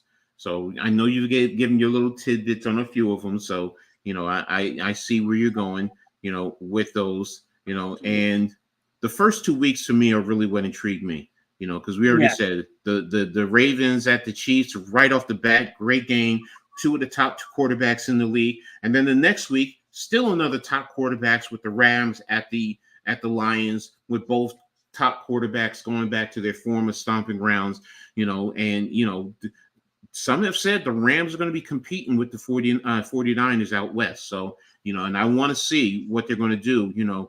Is this Stratford's, is this going to be the year where basically he's just done, or is he going to elevate his game and continue to lead the Rams? So it's going to be interesting, especially with him being back in Detroit. So, but yeah, that's going to be a good one. That really is. Exactly. So, halftime 7:50. Play-by-play with JJ. Thanks for tapping in, brother. Really appreciate you guys. What's up, JJ? And also everyone, again, thanks again for being here. You guys have been amazing. I really appreciate you guys. Halftime and I really appreciate you. If you haven't already done so, make sure you guys hit the like button on Philly Halftime, the Hardcore Sports Network, and Coach Ed Gladney's Amazing World of Sports. Subscribe if you haven't already done so. Hit the notifications so you will always know when new content is being promoted and produced.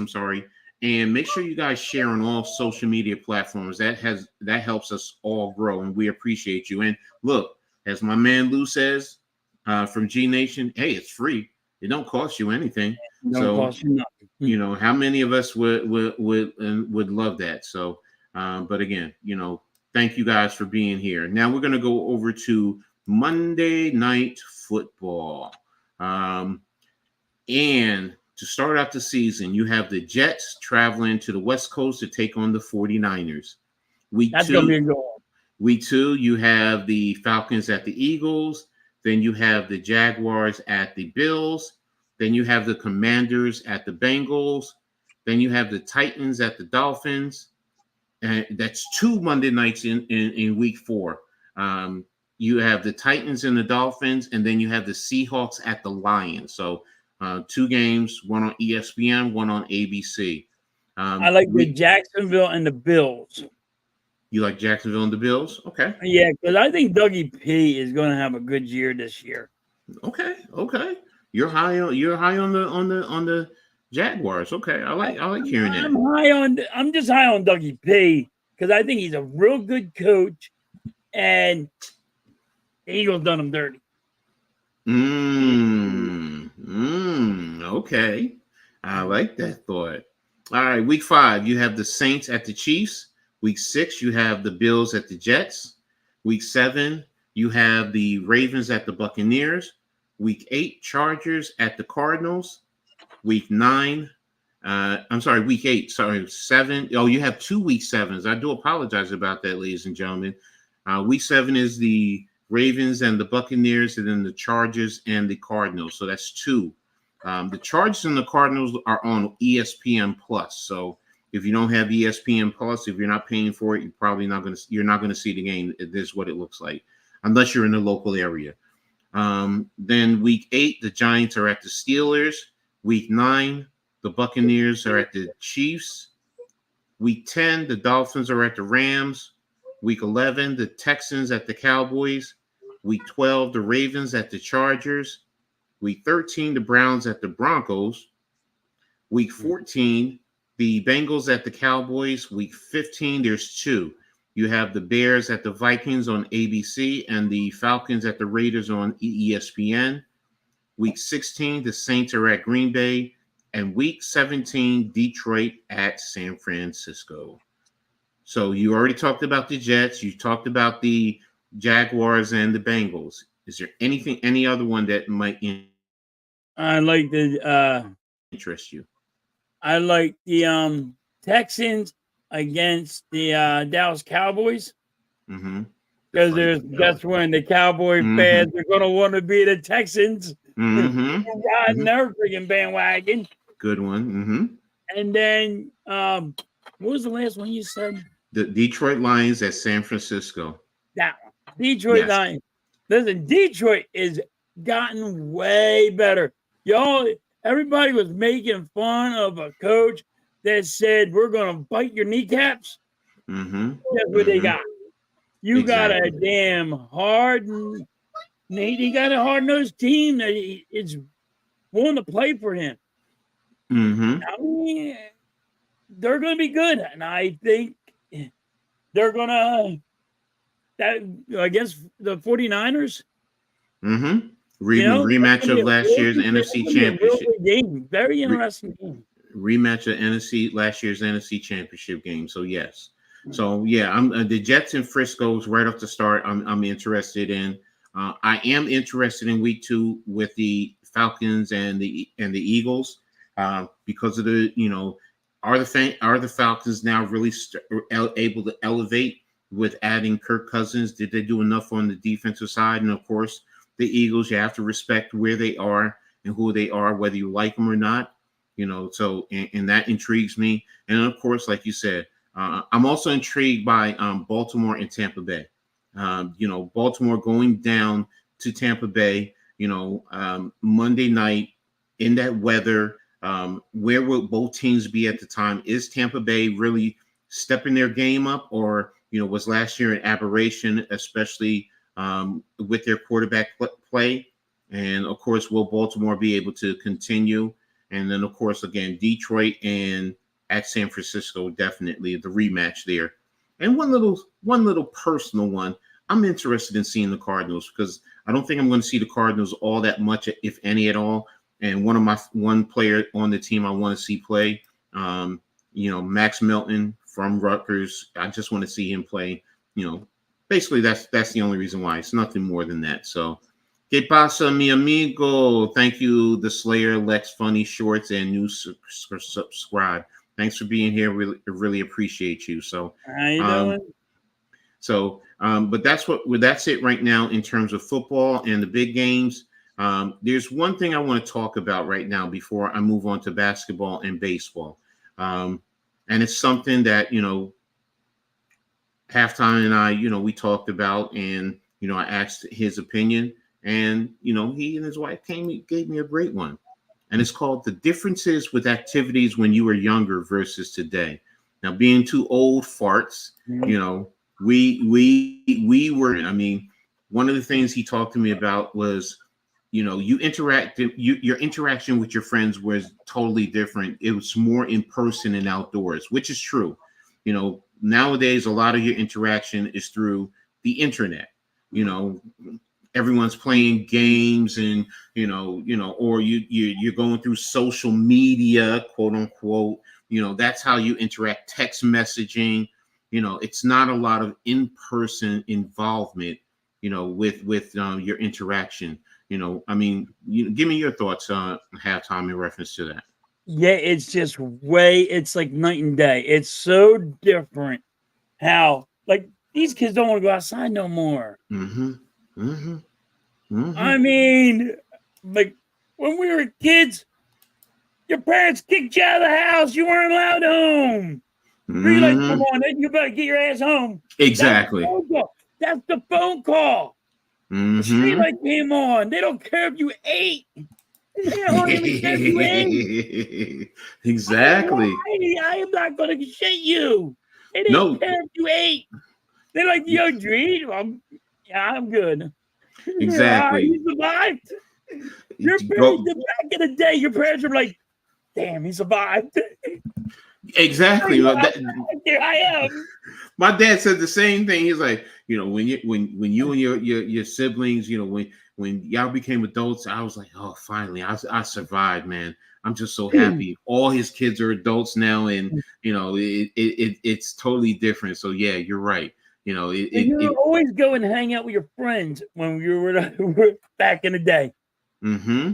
Kids are like, I have talked to 3 people, said hi, said bye, said what I wanted to say. I'm out.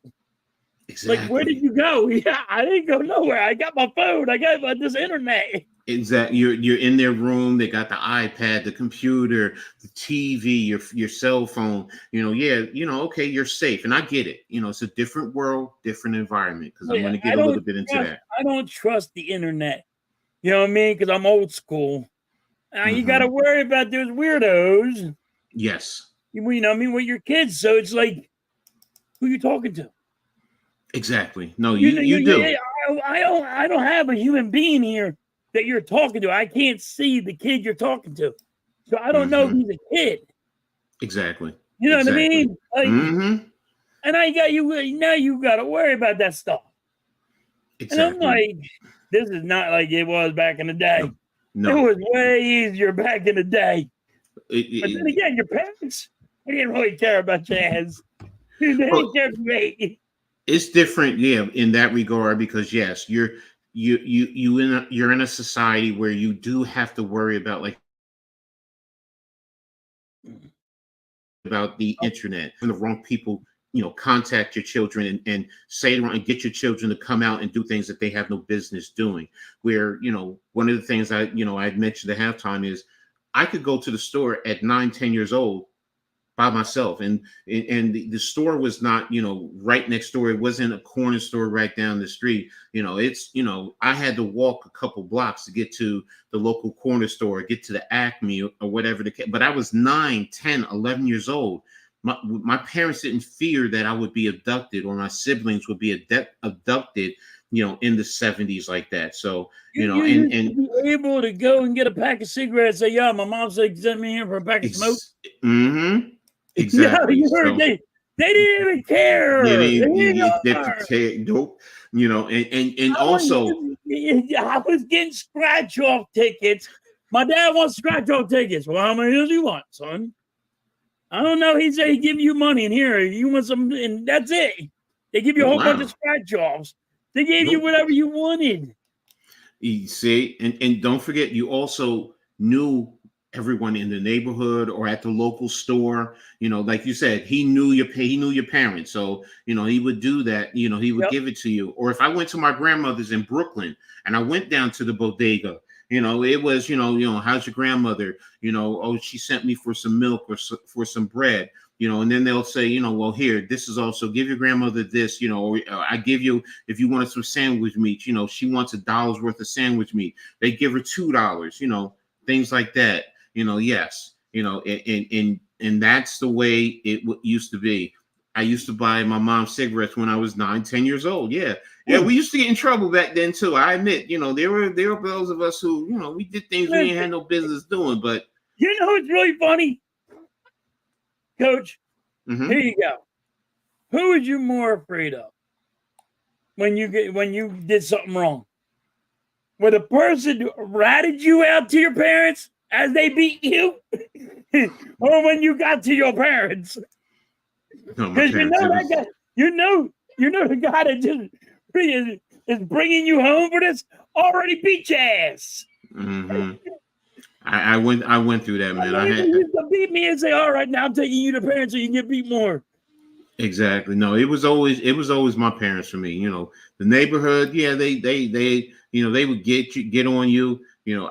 My grandparents would beat us, but no, the neighborhood, they would just tell my parents, and it was always, my dad. He's they would rat you out. Your parents, you're like, dude, the neighborhood will rat you out. Like my parents would go play on 295. Well, what am I doing? I'm playing Frogger. I'm playing on 295. Y'all don't know what Frogger is. Yeah, you gotta go play Atari. Exactly, play the old Atari. So, with me, it was if it wasn't sports in the neighborhood, it was playing electric football. For those of you who don't know, we actually had the electric board, and it was and you take each player, and there's a little lever at the bottom that you would change adjust to, have them move a specific way. And then if you're if you're running the ball, you put the ball in the runner's hand, and then you turn on the board. Your defense, you try to set it up because you don't know where they're trying to run to. And it's then all magnets, and there's all the vibrations. Yeah, it was all vibrations. And then you go, and as soon as they touch him, then defensively he's done. But if they didn't touch him, and it was always a debate, oh, I touched him. No, you didn't. Yes, he did. And then if you're passing it was the quarterback who they would you pull the arm and they would throw, and if he hits him, that's where it is. But it was fun, and we used to have tournaments with that, just like y'all with Madden, with Madden tournaments. We used to have electric football tournaments on there. Listen, there's fist fights on that. Watching these magnets in. No, he didn't. I'll punch you in the mouth. Exactly. Oh, yeah. Exactly. There was like some people actually put money on that stuff back in the day. I mean, So, Cool, what's up? Thanks for being here, bro. Yeah, exactly. Kickball in school, man. You talking about? We played everything, baseball, and we were on. You were on we were on a little cul-de-sac, and not a cul-de-sac, a little dead end street, and it wasn't a big baseball field, but it was you put it right there, and you used to use the what's the plate for when you're going down in the sewage, that would be home plate. And and then if you hit it to this person's yard, oh my gosh, we're in trouble because they don't want the ball coming into their yards. Yeah. So and then football. Oh, come on, man. We played football even if it was snow and ice out on the street. You played.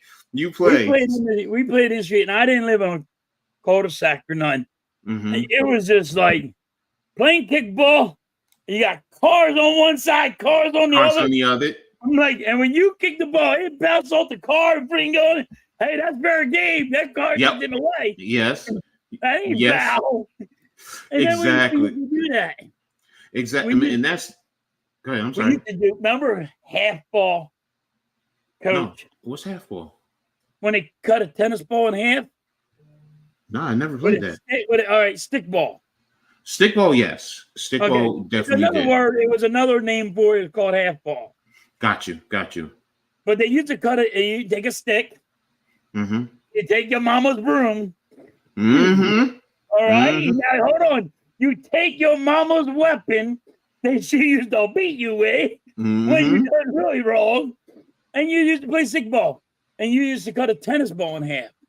Okay. Now you didn't cut the tennis ball in half, right? No. We never cut the tennis. We actually used the whole tennis ball. Oh, so we used to cut a tennis ball in half, right? And we used to throw it like a frisbee. So you hold it like this, and you used to throw it like a frisbee. Wow. That is half ball. So it was like, and the ball, you can get the ball to actually do that and float different. But yeah, it was called stickball. Oh, wow. See, yeah, no, we did. In my neighborhood, we had regular stickball, but we used a tennis ball, a hole. Or if I went to my grandmother's, then you had the put on the wall, and you put the X on it, and that's how you played the stickball. But then we played there. You played in the actual, or from the sidewalk to the street. So there's cars coming back and forth, buses coming back and forth. So we used to do that. Man, it was just so much fun. Used to pop the fire hydrant and go around taking a can and spraying each other. So it's the basketball. Oh, the basketballs were the best, man. I mean, you talk about fights. Man, that's where you saw the fights. That's where you really saw the fights. Fights happening in basketball and football. And football, yes. And football. So baseball, and that's kickball. That's when you saw a lot of blood. Yes. Now, when we played football, the girls would like my sister would play with us. And I saw my sister break this dude's rib, man. Because she would play safety, and the dude went up to try and catch the pass. And we taught her well. She took her shoulder and laid it right into his ribs. All you saw him on the ground. And my sister is small. Like now she's 5'2". Back then she was 4 foot whatever. you're talking about a kid who's in his 5 foot, mid 5 foot, and I'm talking about 9, 10, 11 years old. Man, I was amped up. I'm like, yeah, there's my sister. She's a monster. She's a monster. She's gonna lay you out. And that's exactly what she did. She laid it, and that's what we did. Played on ice. My brother, who's an Eagles fan, always running into cars to make a catch. Always. Yeah. And I'm like, dude, Derek, why did you go into the car? He's like, I don't know. I just like hitting the cars. I'm like, because you could have caught it, turned up, and ran. No, he wants to fuck up the car. I want to hit the car. And it's just like, that car's in my way. Exactly. So, man, it was just so much fun, growing up in terms of the different eras. Like, they don't do that nowadays. They really don't. So, and that's why it's like, when he said it was halftime, sent it to me, and we talked about it, I was like, yeah, that's a great one. They don't play dodgeball no more, Coach. No. You know what they say? Yes. It's too violent. No. See, listen, and the girls always played with us. So, and if you were a guy, played with us. But here's the thing. You knew if the girls you like were on the other side, you try to pick her out.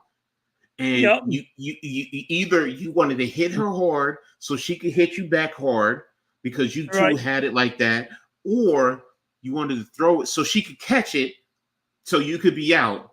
Because that's how we play, so she catch it and you're out. To the girl that you like. Exactly. You wing the hell out of it. Exactly. But when you like her and she catches it, then after the game, she comes over and you sit down and you talk or whatever, so I'm not even going to talk about the other games we used to play with the girls. So, but yes. I get it now too. Yeah. So, well, no, I'm going to say it. We used to call a game called hide and go get it. And if you don't know what get it is, that's it. And when the girls, they would go after the guys that they were like, it wasn't nothing sexual. You would just go and you would get your kisses and, you would, that was your girlfriend for the day. The bottle. We had 5-minute timeout. Yes, exactly. So, it was just so much fun. So I today you don't see stuff like that. And it's you guys ever play with wiffle balls, like with the white ball and the orange bat, so and sometimes you pitch the ball and it would slow down and you would just be so amped up and you miss it. We were asses when I was kids. But with the ball, we used to put water inside the wiffle ball. As we threw it, it slowed it down so much that you were like, what the hell happened? Like you got 3 strikes on you trying to hit this one ball. Exactly. And those are the things that, I miss. When we played football, we also had, our block versus the next block, so and it was fun, or basketball, same thing, whatever sport. And it was always whatever block you went on. If you hit someone, not hit the ball going in somebody's yard. If you hit the side of somebody's house, everyone breaks out. Everyone breaks out and starts running. Oh, let's get out of here! Let's get out of here! And don't let it hit the window and break a window. Oh Lord! Oh, don't break a window. Especially if you're the one that did it and they went and told your parents. Oh my gosh, man! You wouldn't sit down for days, man. Because then mommy and daddy has to pay for the window. Yeah. But you know what? I wouldn't change it for the world. That was so much fun. It was more interactive. You were in better shape. I'm going to be honest. You definitely were in better shape. So I mean, you could run like the races. Come on, man. Who's the fastest in the neighborhood? Who's the fastest? So listen. We used to take our shoes off because I thought we would make it faster on a hot pavement. No, it didn't. That ain't work. All I know is that goddamn street was hot. Yes, exactly. So And that, man, that's what I'm saying. It's different than today. So and like I watch my granddaughter. Yes, my granddaughter. She don't want to go anywhere. She wants to be on her iPad. She wants to play like her thing was a couple of years ago is watching other kids play, which Right. I to the life of me, my daughter, my oldest and I, we just couldn't figure it out. We're like, Skylar, why are you watching other kids play? Or why are you watching this girl play with dolls and you have your own dolls? And she's just sitting there with the iPad just engaged. And I'm just like, what? My son does it. My son to this day does it. I don't get it. You understand? I don't get it. It's like, yo, go outside. Watching the kid play a video game. Play the damn video game. You have the video game. Exactly. I want to watch him play it.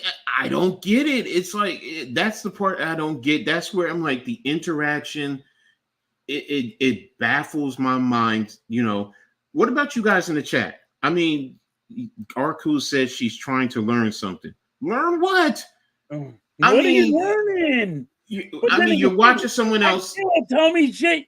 Yo, did you know this or did you know that? And I'm like, how did the hell you know that? I don't know that.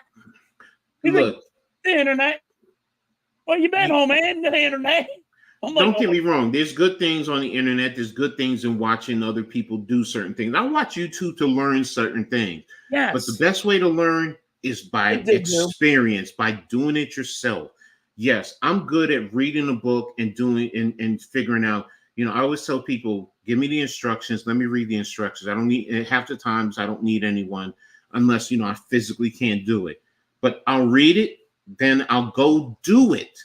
I'm not going to watch someone do it and then go and just sit there and watch them do it. Now, if it's watch them and then you go do it, that's a different story. You're trying to build something, that's fine. But to watch someone play a game, for me, I can't get it. I can't get it. I don't get it. And these are two. I get when you want to use a cheat code, and I get you like if you don't know how to beat something that you're looking up and saying this is how you beat this part in this game. But when you're watching how to you're just watching a kid play a game, or you're watching them play outside. It's like you have the toys. Why don't you play? Videotape yourself. Ms. Halftime, you're right. Visual learning is one thing. I'm fine with that. It's you just sit there to watch them play and you're not doing anything. That's like they have to watch someone do it first. Okay, if you're going to end up doing it, that's different. I'm fine with that. But my granddaughter just watches them play. That's it. And it just or go outside and play or whatever. That I don't get. I cannot. I'm like, Skylar, why are you not playing? You have your dolls. Just play yourself. So it's just I don't get it. That they laugh at it, and they laugh at it and they like it, and they're like, look, this kid is really reacting with these dolls. I'm like, or whatever. I'm like, okay. But it's different. I love GTA 5 cheat codes. I'm gonna be honest with you guys. When I used to play video games and there were cheat codes, I'm not a cheat code person. Because I had Nintendo. I got the fucking genie. See, I'm a competitor, so I want to beat the computer. That's my whole thing. I don't want. No. I get the cheat codes. I understand, what it be but I'm egotistical. I am. I'm a competitor. Yo, I'm gonna beat this damn computer. The only thing I will not play a computer in is chess because I am terrible at chess. I admit it. Anybody wants to destroy me in chess? Hey, I'm your victim. I admit it. My brother will whoop he just literally in 5 to 8 moves. He always checkmates me, and Dude, I played chess with my son. I don't know how to play chess at all. I played chess with my son. And he goes, oh, you want to play like that, do you? I'm like, what do you mean? He goes, well, that move is a certain move. It's called this. I'm like, how the fuck do you know that? Yeah. I was like, you don't play chess. He goes, yes, I do. I play chess all the time. Then he's probably playing it on the computer. That's different. But he watches this guy play chess. All those big time people playing chess and how good they are. And he goes, "Oh, you want to play like that, do you? Well, I'll take this and do this." I'm like, how does this little kid know that shit? Hey, Gregor, you know why I stopped playing Madden? And I stopped playing Madden in 2004, 2005 is the last time I played Madden. And I was in tournaments. And I'm undefeated. Literally, I'm undefeated. And, you know, they would play 5-minute quarters and whatever. And you know what I'm doing? I'm running the football. They're throwing the football all over the place. And I'm just like, I'm sitting there. I'm like, all right, I know exactly what you're going to do.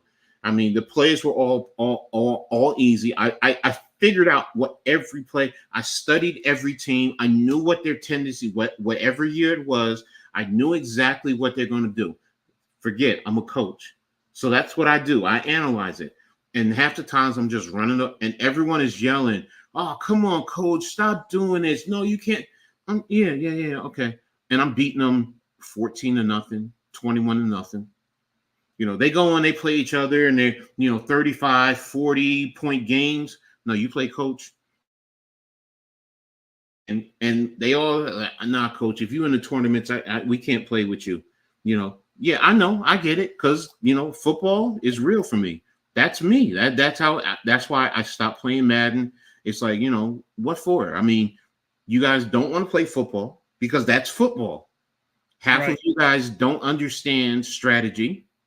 You just want to throw the ball because it's exciting and electric, and if you're on defense, you want to try and get to the edge guy and just let him get after the quarterback.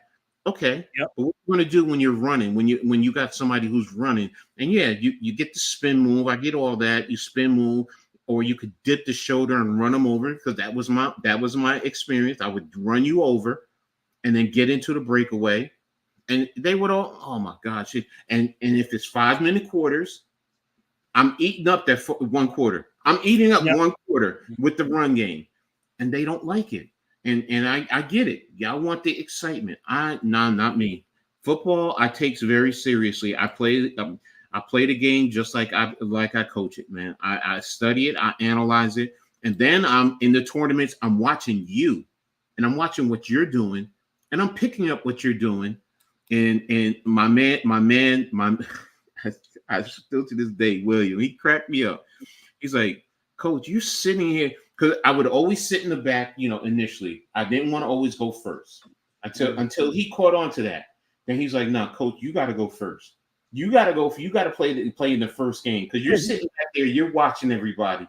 And it's just like this. I'm always sitting there and I'm doing this, and I'm just watching and I'm looking at whoever, and I'm studying, and and then he's like, "You're sitting back here paying attention to everybody." I'm like, "Yeah, why not?"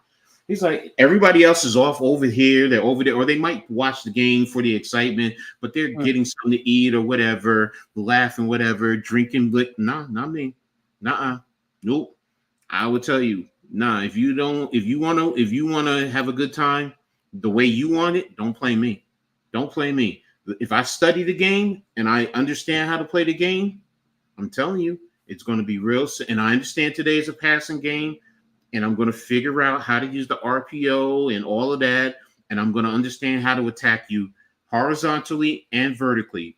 Always, I'm going to attack your defense if I'm on offense. And if I'm on defense, I'm going to strategize to take away what you are trying to do. Because every player on the game, they do the same thing. They have that one player that they want to throw the ball to all the time. Yep. Once you take that player away, then they don't know how to adjust. And that's how he was like, "Coach, I can't play with you. I can't play against you." And I'm undefeated. You don't know how much money I won playing tournaments, man. Seriously. I haven't played.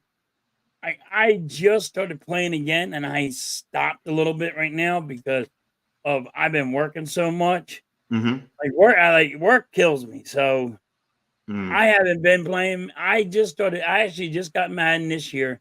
Just started playing again. I haven't played for like 10 years. Just started playing again this year. I'm like, all right. It's way different now than it was back in in the day with the catching and all. It's just different and pissing me off, but I'll get it again. Now, I am intrigued because the one game that I love more than Madden was the college football game. And back then, because they had the option offense, I love option offense where you ride and come down, get the defense come and pitch it.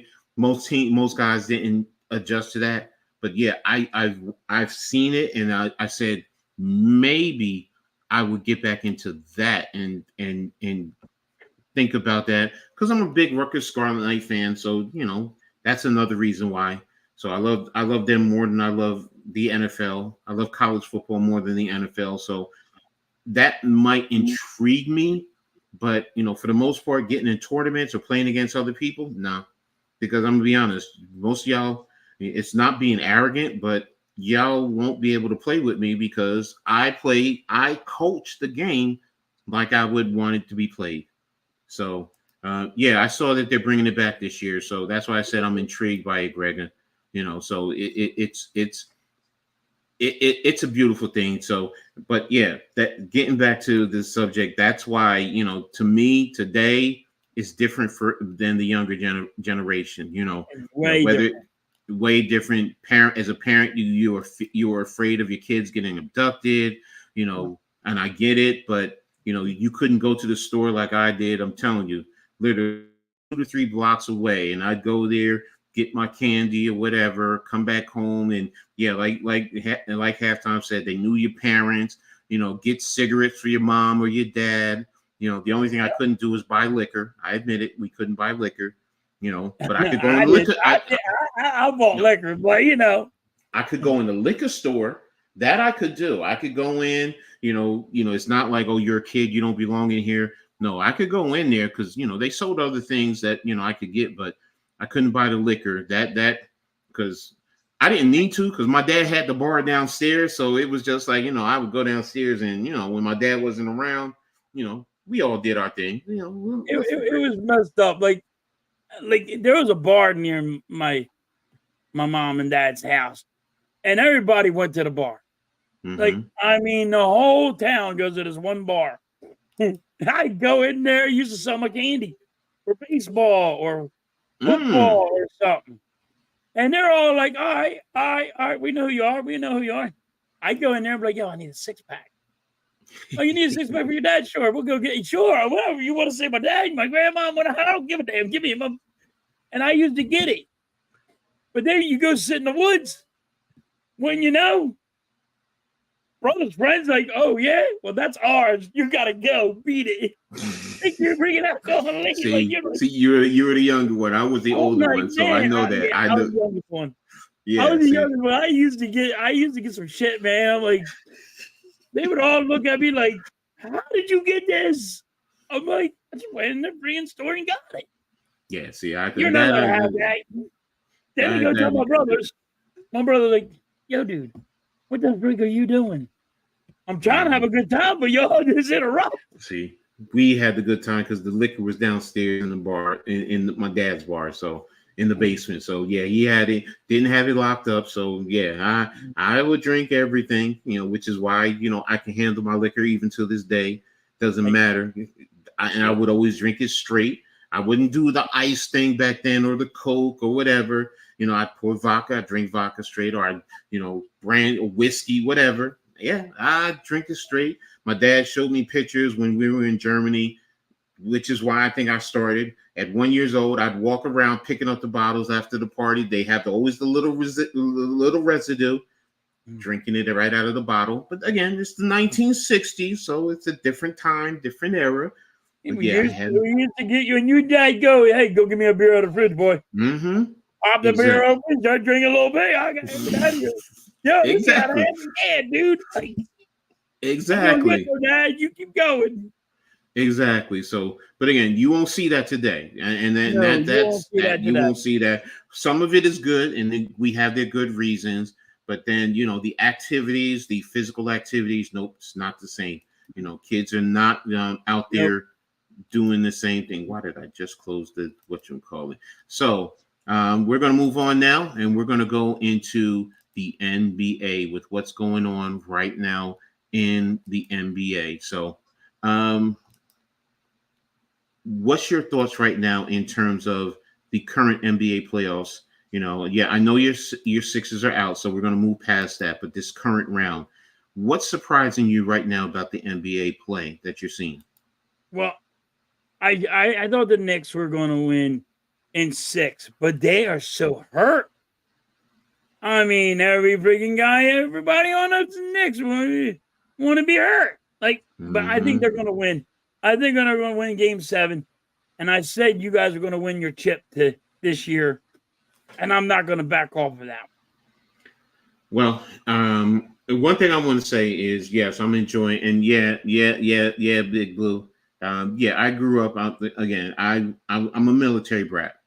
I was born on a military base here in the States, and right after that, my dad got shipped overseas to Germany. So I lived in Germany. I lived in England before I ended up back here in Jersey. So, yeah, Eins sprachen Sie Deutsch. So I know a little bit of German. So, I can understand a little bit, and, if there's German on, if there's a program on and it's speaking German, I pick up certain words. So, and I can put certain things together. It takes me a while, but yeah, and if I went back to Germany, I think I could acclimate, I'm a Jersey boy. I don't ever tell me ever leaving Jersey. But Germany is the one place that I think, honestly, I could see myself moving to go live, because I just, it's a part of me, growing up. I see the pictures that my dad showed me. What's up, Butterfly? Thanks for tapping in. Appreciate you. But yeah, I see it. So I've seen the pictures, so I definitely appreciate it. Yeah, 12 likes, for half times, definitely. So, but yeah, it's yeah, most people don't realize. Yeah, I lived in Germany. Again, my dad was in the Air Force. Actually, that's how my parents went. They were both in the Air Force. So, and my dad was, when he got shipped back out here to Jersey, this is where, we have a righty heavy lineup tonight. Oh, okay. But yeah, that's that's the thing. So, but getting back to basketball, you said you said the Knicks. Right now, it's a concerning situation after last night. I said this series was gonna go to 7 for the Knicks, and I said they were winning 6. But is it a concern with Josh Hart and his injury? But I think he's going to come out there and he's going to grit it out. And I think that the support from the fan base is really what's going to help this team. It really is the level of support. Now, Indiana is a deep team. I cannot sit here and tell you that they're not. They are playing it in a way that I kind of figured that they would try to do in terms of speeding it up. But the thing is, right now with this series, as you've seen, nobody's won on the road. So, and that's the big thing right now. So, can Indiana win on the road? That's a big question mark right now, because Halliburton hasn't really produced as much as he has at home. So I'm with you, and I think Big Body Brunson is definitely going to step up. Yes, I call him Big Body Brunson for a reason. Shout out to Kendrick Person, the governor of Knicks Nation now. So, and I'm going to get right into something else in a second.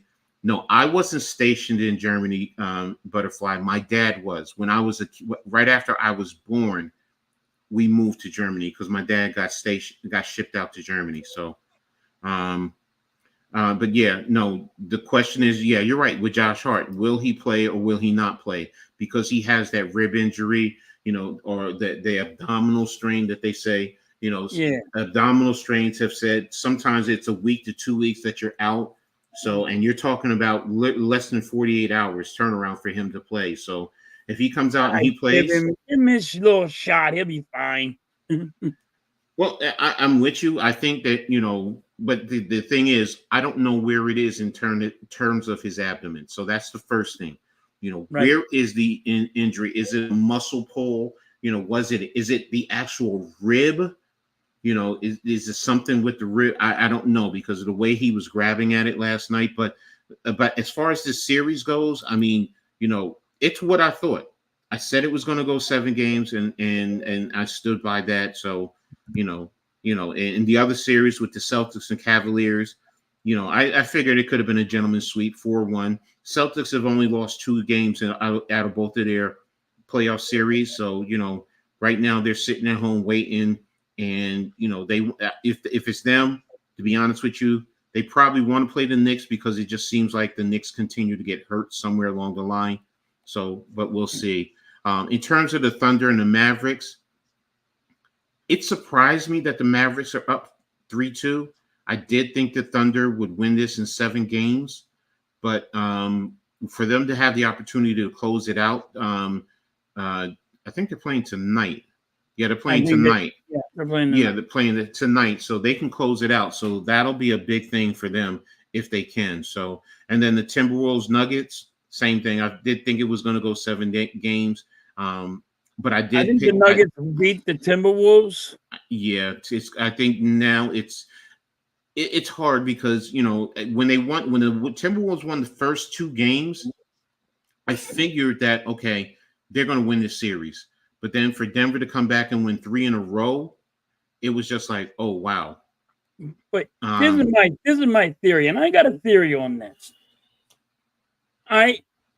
Now, Coach, ESPN talks a lot of garbage, right?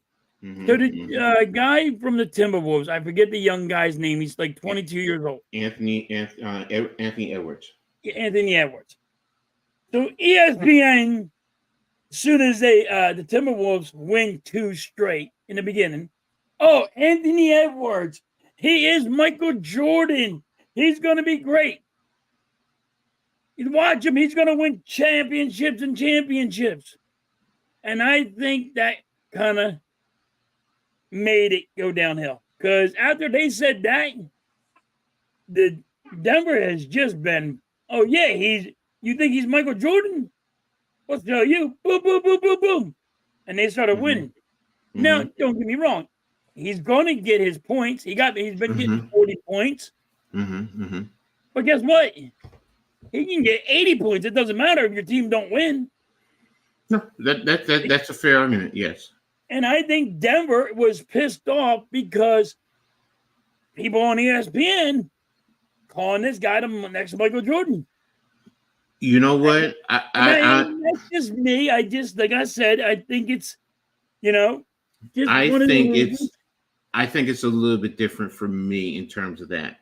What I think is Denver is saying we got a break. We got a big break, and here's why. When Jamal Murray did what he did, first throwing a towel at an official, and then you want to throw a heating pad onto the court, and he did not get suspended. Not fined. He didn't get suspended. You suspend him, they don't win that game. I'm sorry. And it changes the whole context. And I think Denver saw that, you know what, we have an opportunity. Yes, they stepped up their game. I have to give them their due credit. Denver definitely stepped up their game, but they got a big break because if Jamal Murray is suspended, the series is over with. And we're talking about Minnesota. Now, the comparison to Jordan, I get because when I watch him, there are some things that he does that makes you say, oh, I saw Jordan do that. Kobe did the same exact thing. There were certain things that now, is he as great as Jordan at 22? Hell no. But he's also further along because remember, Jordan did 4 years in college. So he was a rookie at 22, where Anthony Edwards is 22 now. So now you say he has a bigger trajectory in comparison to Jordan. But yes, do we go overboard in the comparison? Yes, we do. We all do. We bite it. That's the only thing I hate. I hate when somebody they go get a Hall of Famer.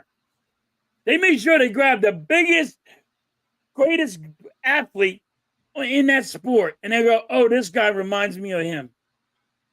It doesn't matter if it's basketball, football, or whatever. Oh, yes, you're right. You're right. You got a running back? He's Barry Sanders. The guy don't even run nothing like Barry Sanders used to run. No, You know what I you're mean? right. But I mean, Edwards he's his own player. You will hear him say that though. I'm Anthony Edwards. You appreciate the comparison, yes, but you want to make a name for yourself. Right. Same thing with Kobe. Kobe when he came in, yeah, there's Jordan-esque similarities, but he ended up making a name for himself. You give him a go ahead. I'm sorry. Jordan had to play a tougher defense True. back in the day. They don't play as tough as a defense as they used to do back in the day. No, yes. So I'm not, you won't get me. You won't, bro. I'm a Knicks fan. You know that. I'm used to the Bulls, the Detroit Pistons, the Celtics. The Knicks in those tough fights. Even with the old Washington Bullets, there was a time that they were a tough team to face. So I'm with you in terms of that. Different game. The rules are skewed in all sports. Football, it's geared towards the quarterback. Now it's geared towards scoring because that's what fans want to see. Where me, I'm the dumb fuck. I'm sorry, excuse my language, but because I'm football, the dumb fuck too. I love.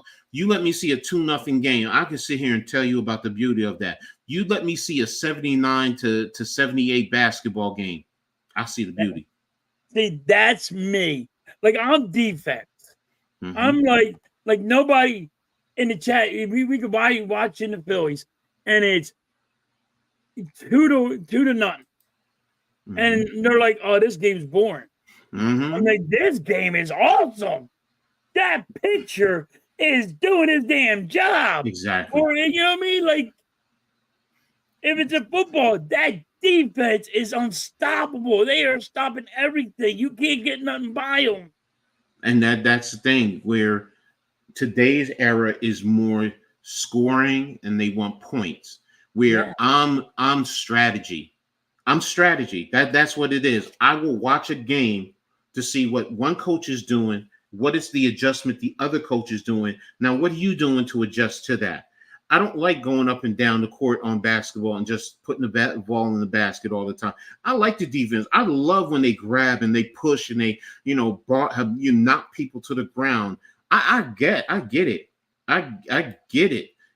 So in old school, in baseball, you know what, Alex, I haven't adapted to it. I get the picking up the time. I hate the pitch clock. So, but it's like I like seeing a 1-0 game if a pitch, because that's the thing. Like they're so analytic driven. This is what the analytics.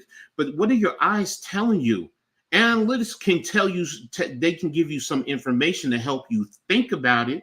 Yes. But what is your eyes telling you? If this pitcher, just because he's close to 100 pitches or 80 pitches, you pull him out of the game. Yeah. Well, damn it! If he's out there, there, no hitter going on. Why are you pitching? Like Blaze told me that his team, all right, the Pirates had in the 6th inning had a no hitter going on.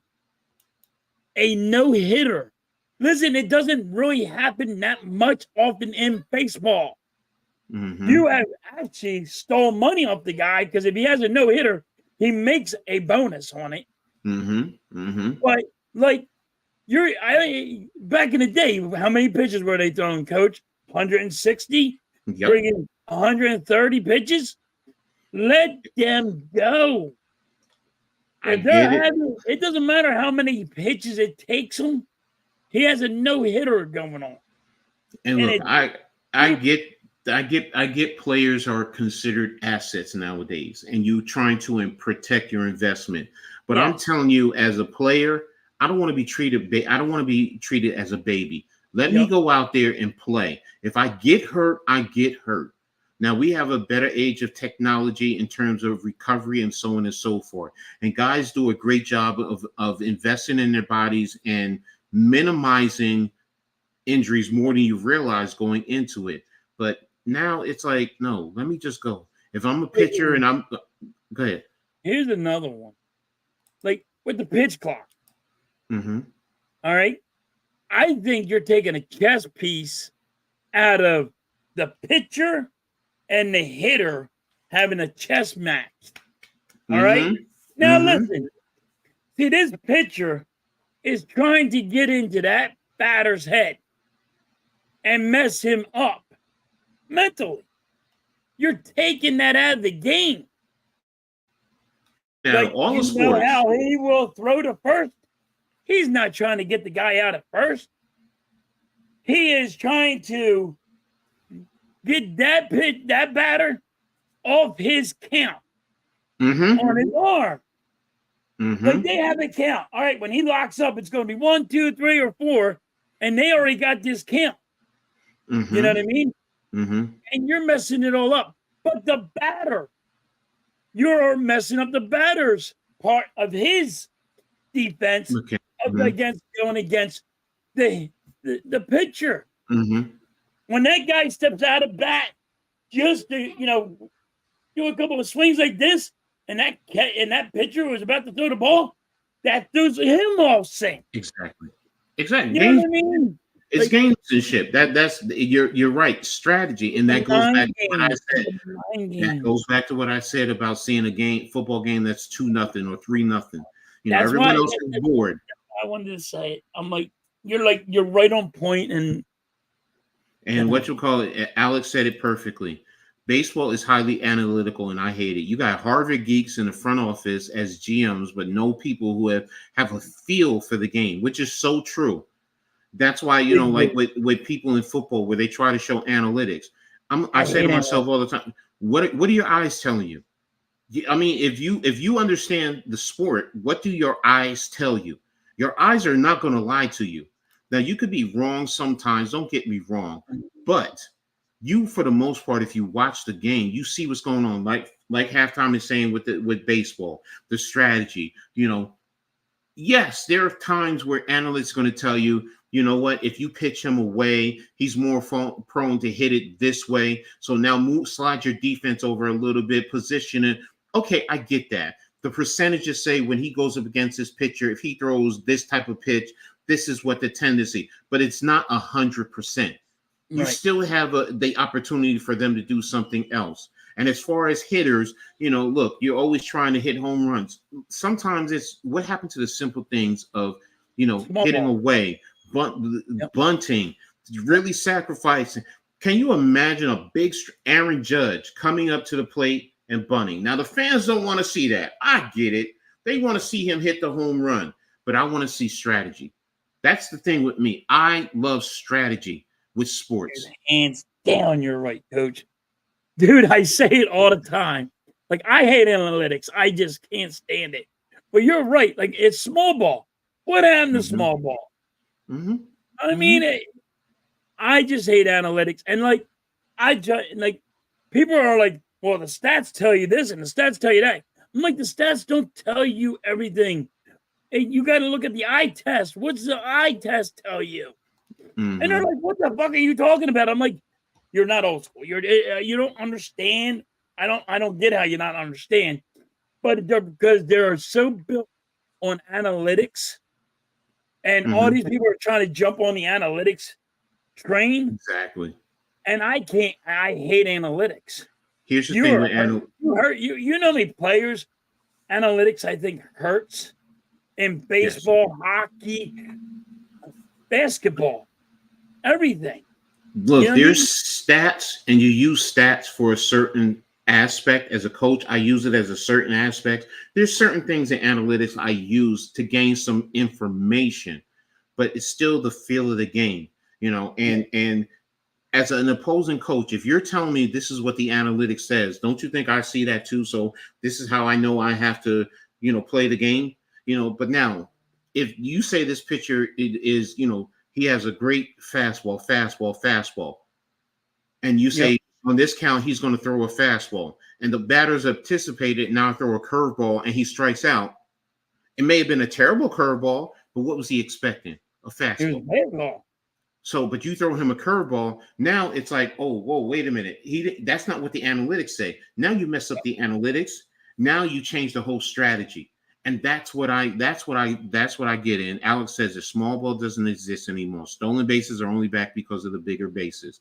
But that's what's so sad about sports and the things that they're doing. I get scoring. I get it. I love a And home run just like anyone else. But he's totally right though. Small balls don't exist no more. no, it doesn't. Stolen bases are this base guy. They gave the base 9 more inches. Wow. 9 more. I want everybody to understand it's 9 more inches. All the way around. They added 9 more inches to a base. But why? Because you wanted to take small ball away and just have home run derby. Pisses me off. Look, there's the thing about with home runs. Like home runs in the end, if you have a bad, just like they talk about velocity, exit velocity, and the distance. I guess maybe it's me. Maybe I'm just a dumb fuck. But if you hit the ball and he just goes over 2 inches over the fence, or he goes 400 or 500 feet, doesn't it still count for 1 run? Yeah. What does it matter? What's the distance? It went into the stands. That's all I care about. It just went into the stands. It got me 1 run. That's it. I don't care about, it went 450 feet. Yeah, it's nice to hear, these big, strong guys hitting this. You want to impress me? Hit the damn ball out the stadium.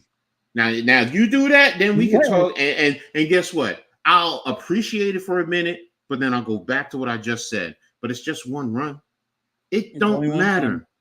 It don't matter. So, yeah, I remember Vince Coleman when he was with the Cardinals and then went over to the Mets. Yes, man, that 100 bases, yep. But and see, that's the thing. Like when I would watch Ricky Henderson, the games that he would play, stepping off, and then sometimes he would step a little bit further, and then you got the pitchers over there looking. Then they look back at home plate. Then he take off, and then they're telling he's going. Now he's turning around trying to throw it. Throws a bad pitch to second base. It goes into the now Ricky Henderson's on third base because of why? The strategy. And just where is the small ball? Where is that? Yes, we want a pitch clock and people are tired of long games, but that's to me part of the game. But that's part of the game. See, the pitch clock is friggin' the pitcher and the batter are having a chess match in their head. Yes. And now you're taking it away. And that's just old school. Exactly. So, and it just makes it, like I said, it just makes it easy. And I'm sorry, it just makes the game so much easier it's hard to hit a baseball. I'm not sitting here saying that's easy to do.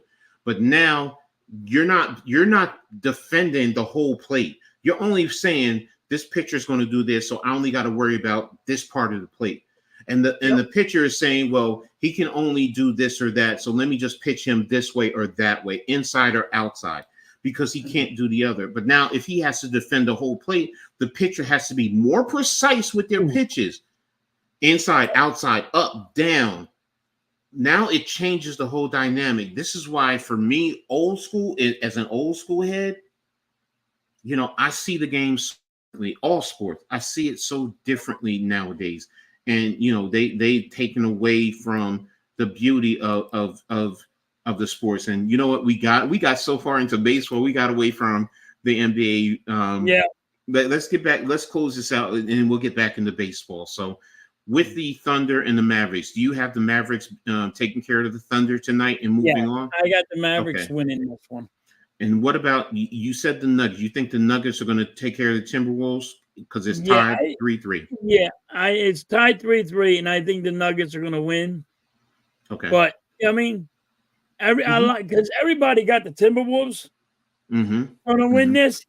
I just see the Nuggets, and they look, to me, the Nuggets are like, they're mad.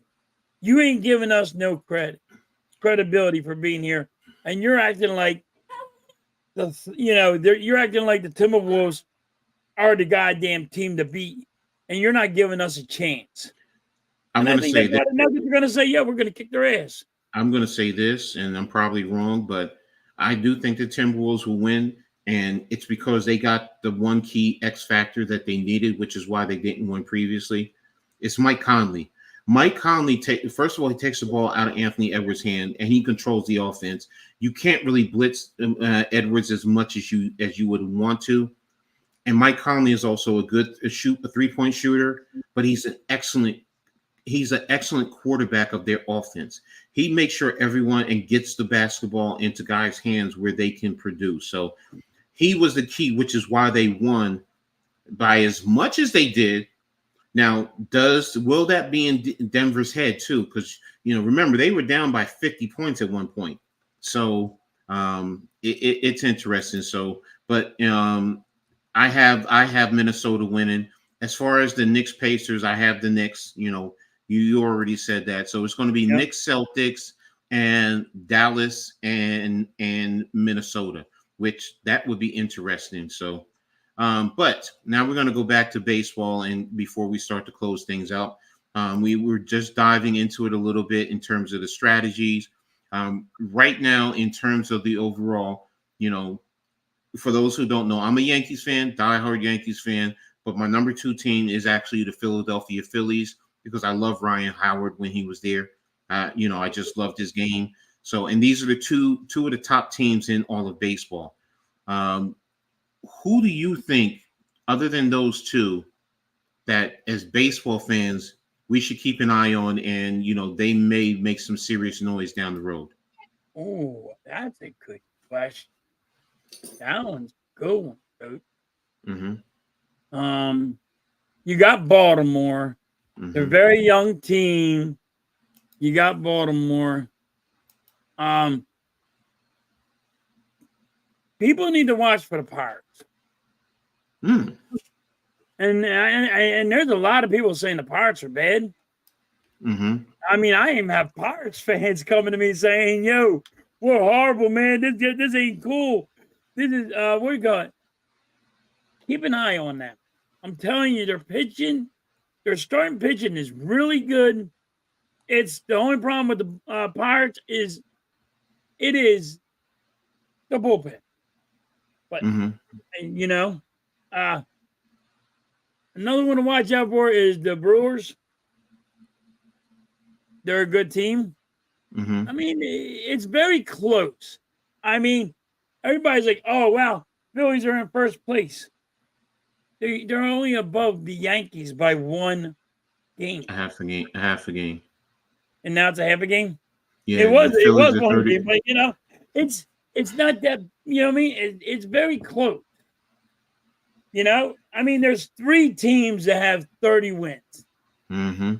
And this is still a young season. You have too many games to be worried about worrying about the playoffs right now.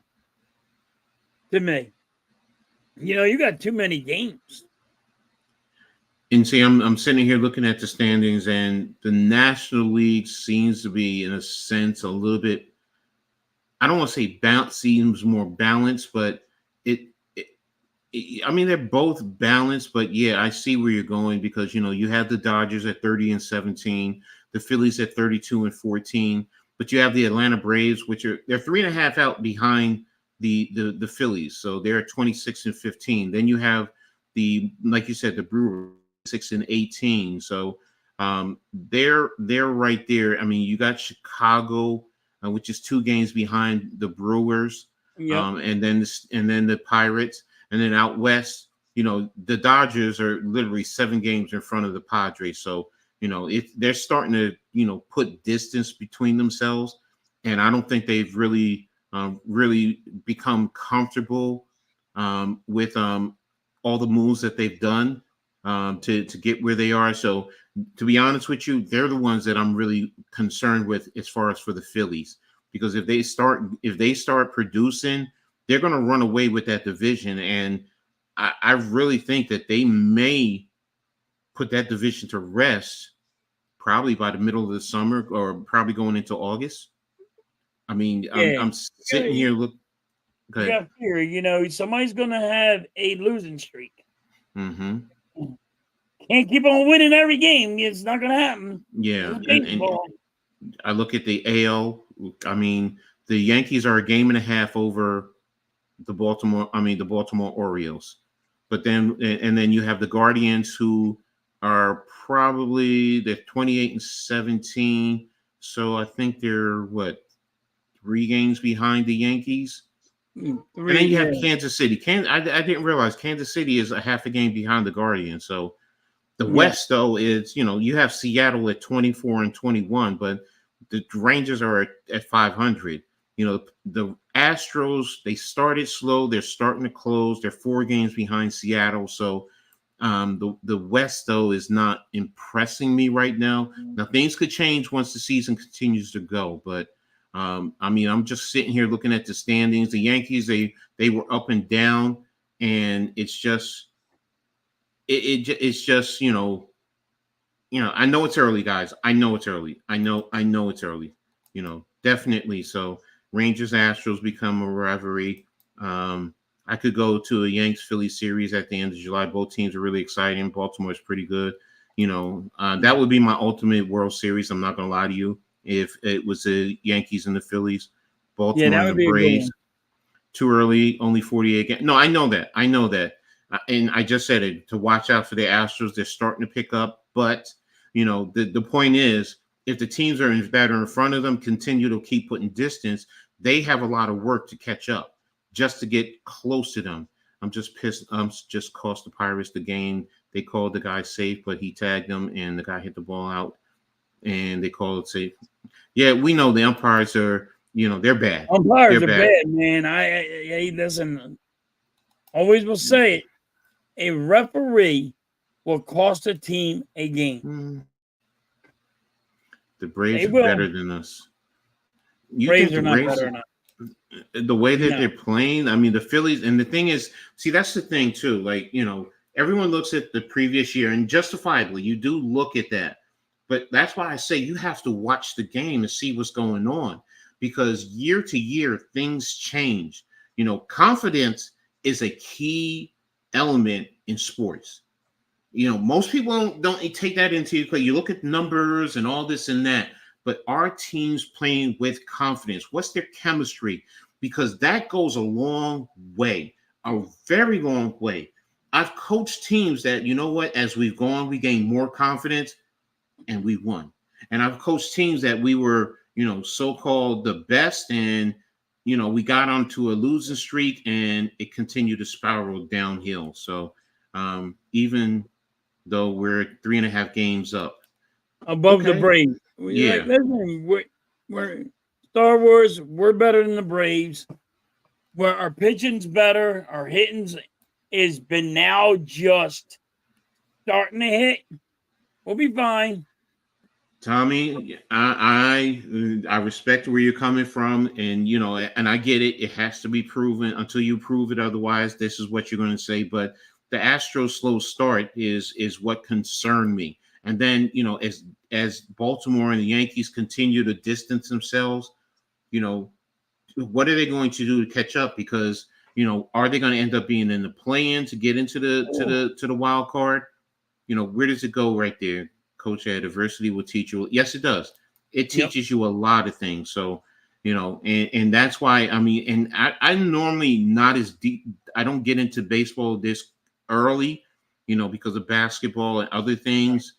But, I've been keeping an eye on it, and, it's really intrigued me, especially with the Yankees, with Juan Soto and what they've done, and it just seems like they're starting to get their rhythm. And that's why I say this.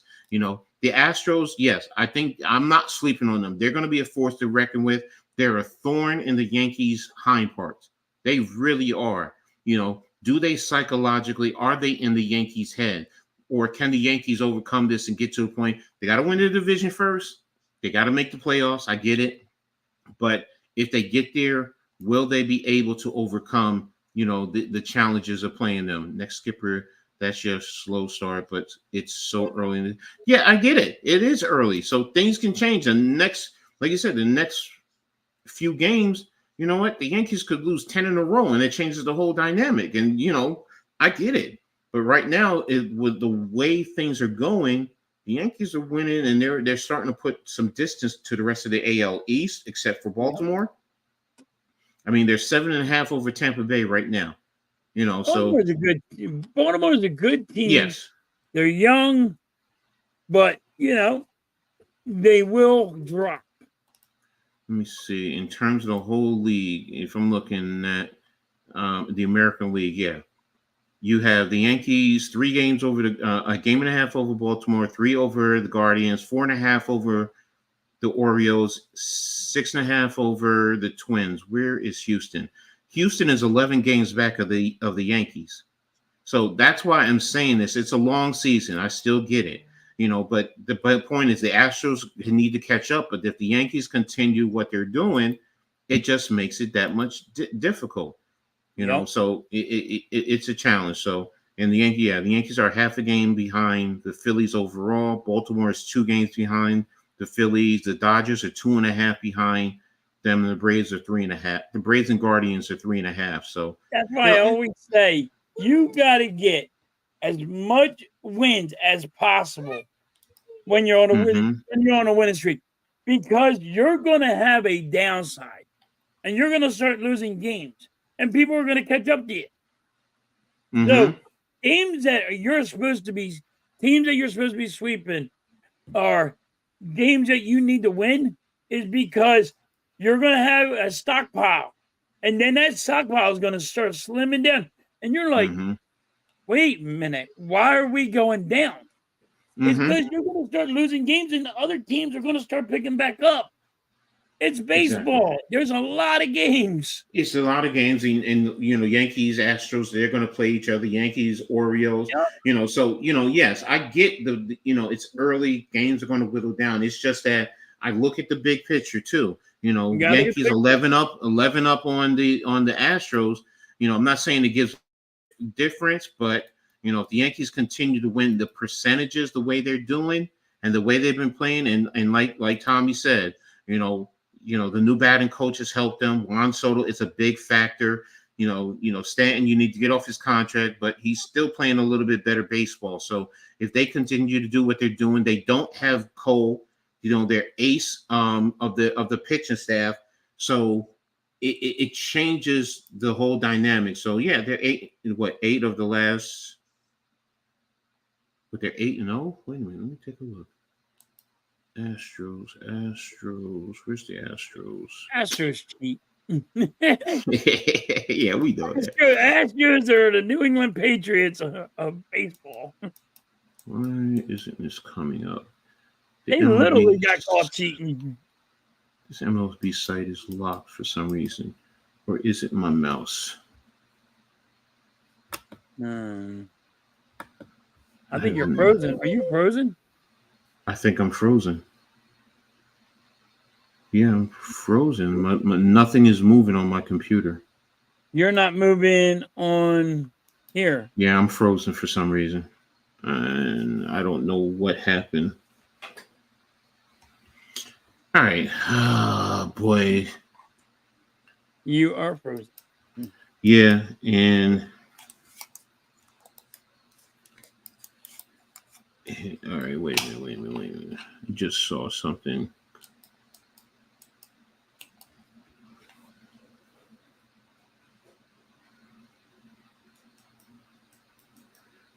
Yeah, I'm frozen. Oh boy. Computer technology. That's the things I hate about computers. Yep. Because I have no control over certain things like that. So let me see. Can I switch here? Yeah, because I can't even get back to the stream. Yeah, what is going on?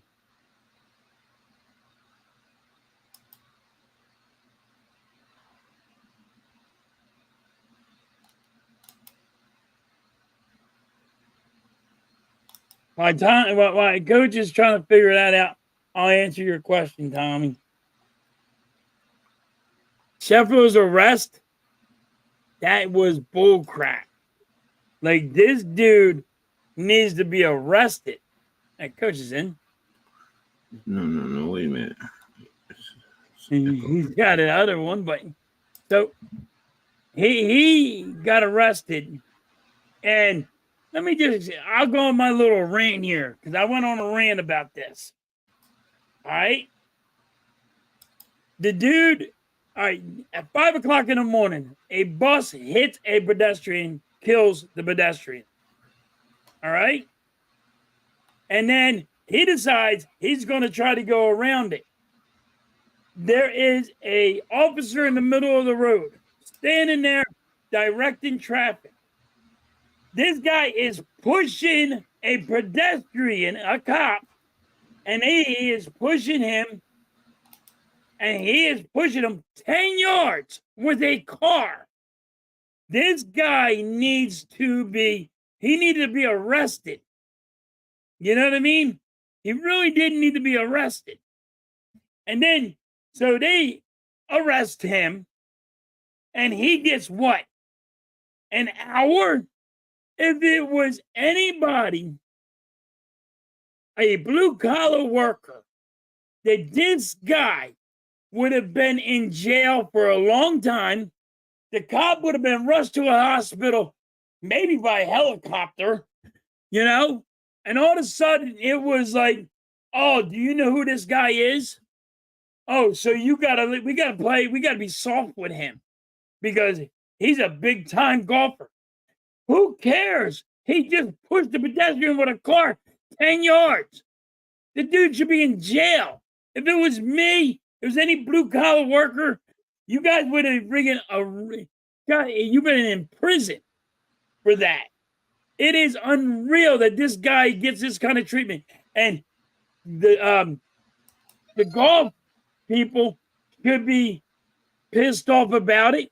They should not let him play. It's ridiculous what happened.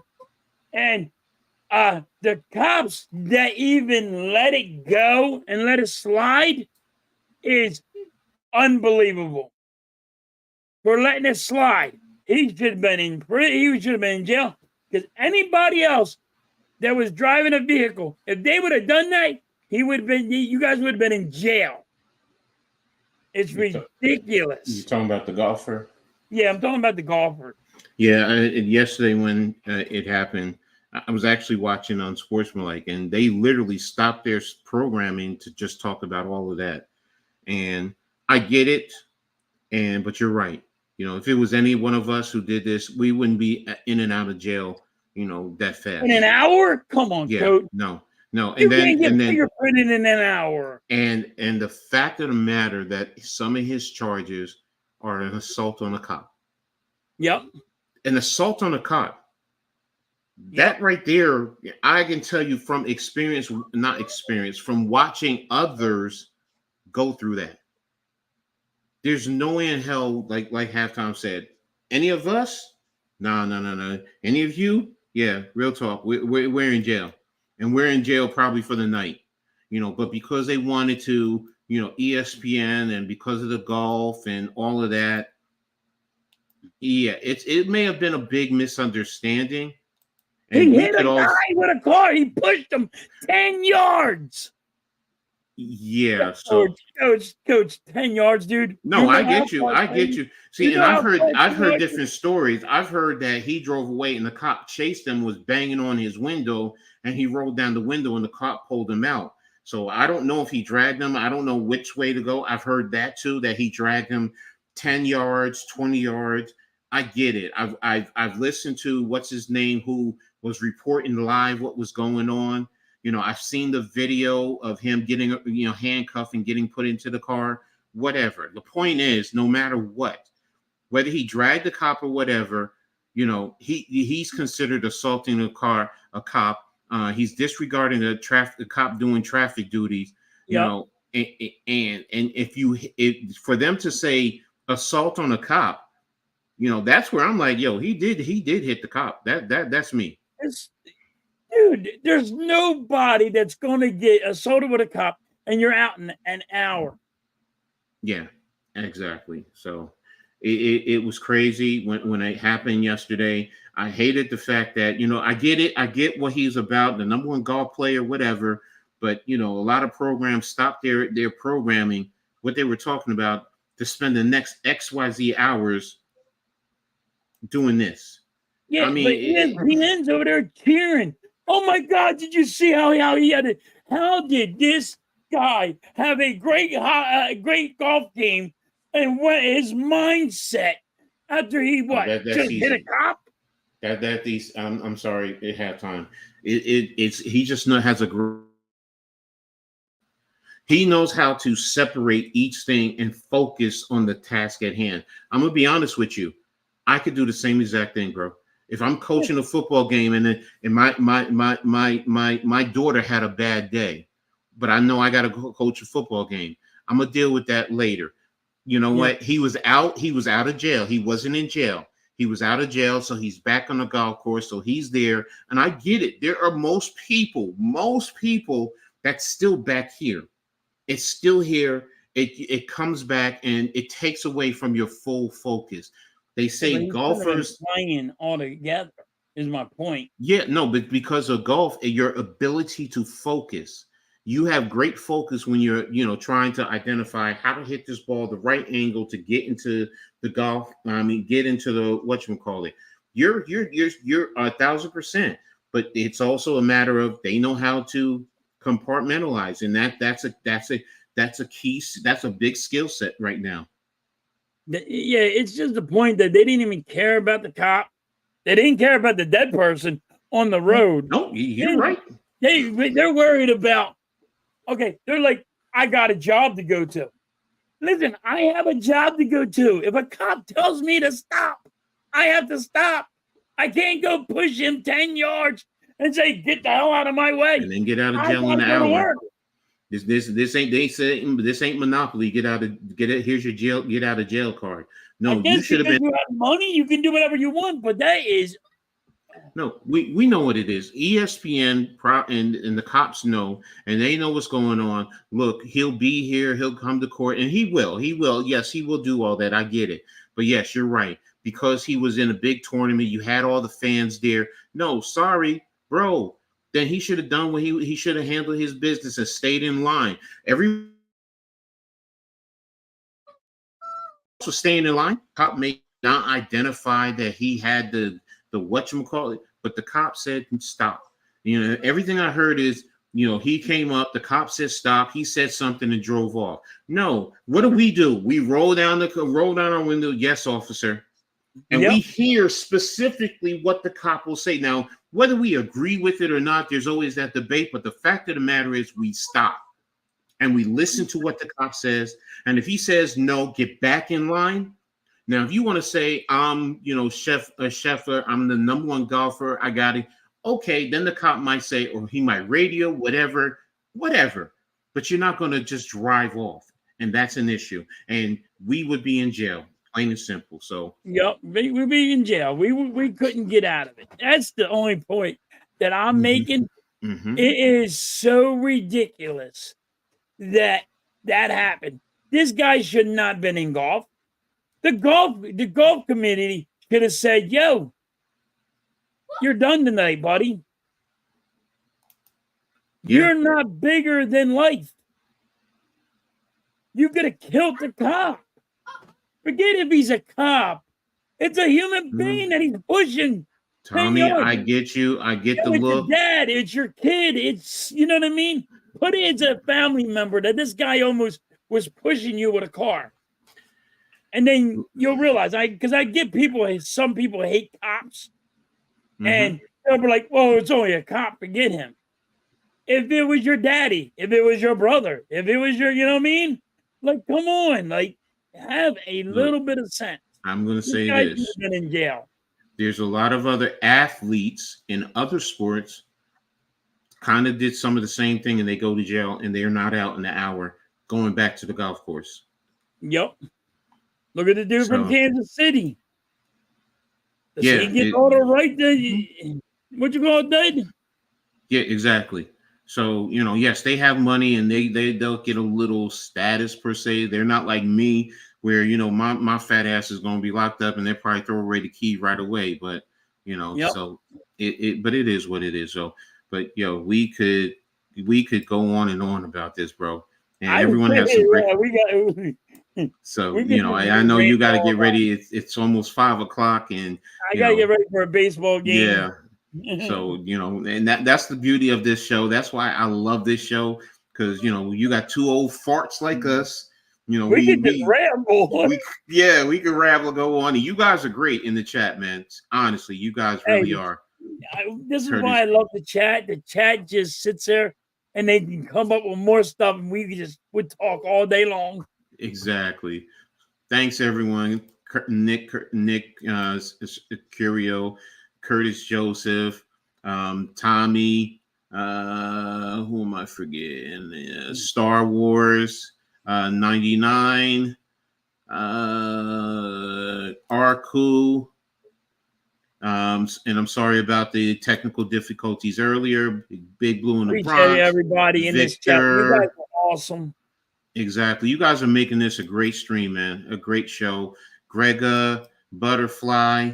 Trying to make sure I, thank everyone personally. I don't want to miss out on anyone because you guys are a big part of what we have right here. And hopefully it's going to continue to grow and be one of the top shows that is out here because of you. Mrs. Halftime, she's definitely a big part of this show. Yeah, I'm gonna say Nightbot. Yeah, you too. You're part of the show. The Slayer, Lex, Funny Shorts, new subscribe, play-by-play with JJ, G Nation. Ooh, thank you for being here. Blaze, always blazing new trails. My brother from another, Charles Adderley. Who else? Matt, the Giants fan. Nothing but love and respect. Miz, I love you, Miz. You know that, bro. So don't ever think that I don't. And your opinions do matter. And there will be a time when you'll be able to jump on the stream. Everyone will. My brother, definitely. NYG, also known as Unpopular Opinions Sports. I gotta get back with you and Unpopular Opinions and talk the Giants with you guys. Exactly.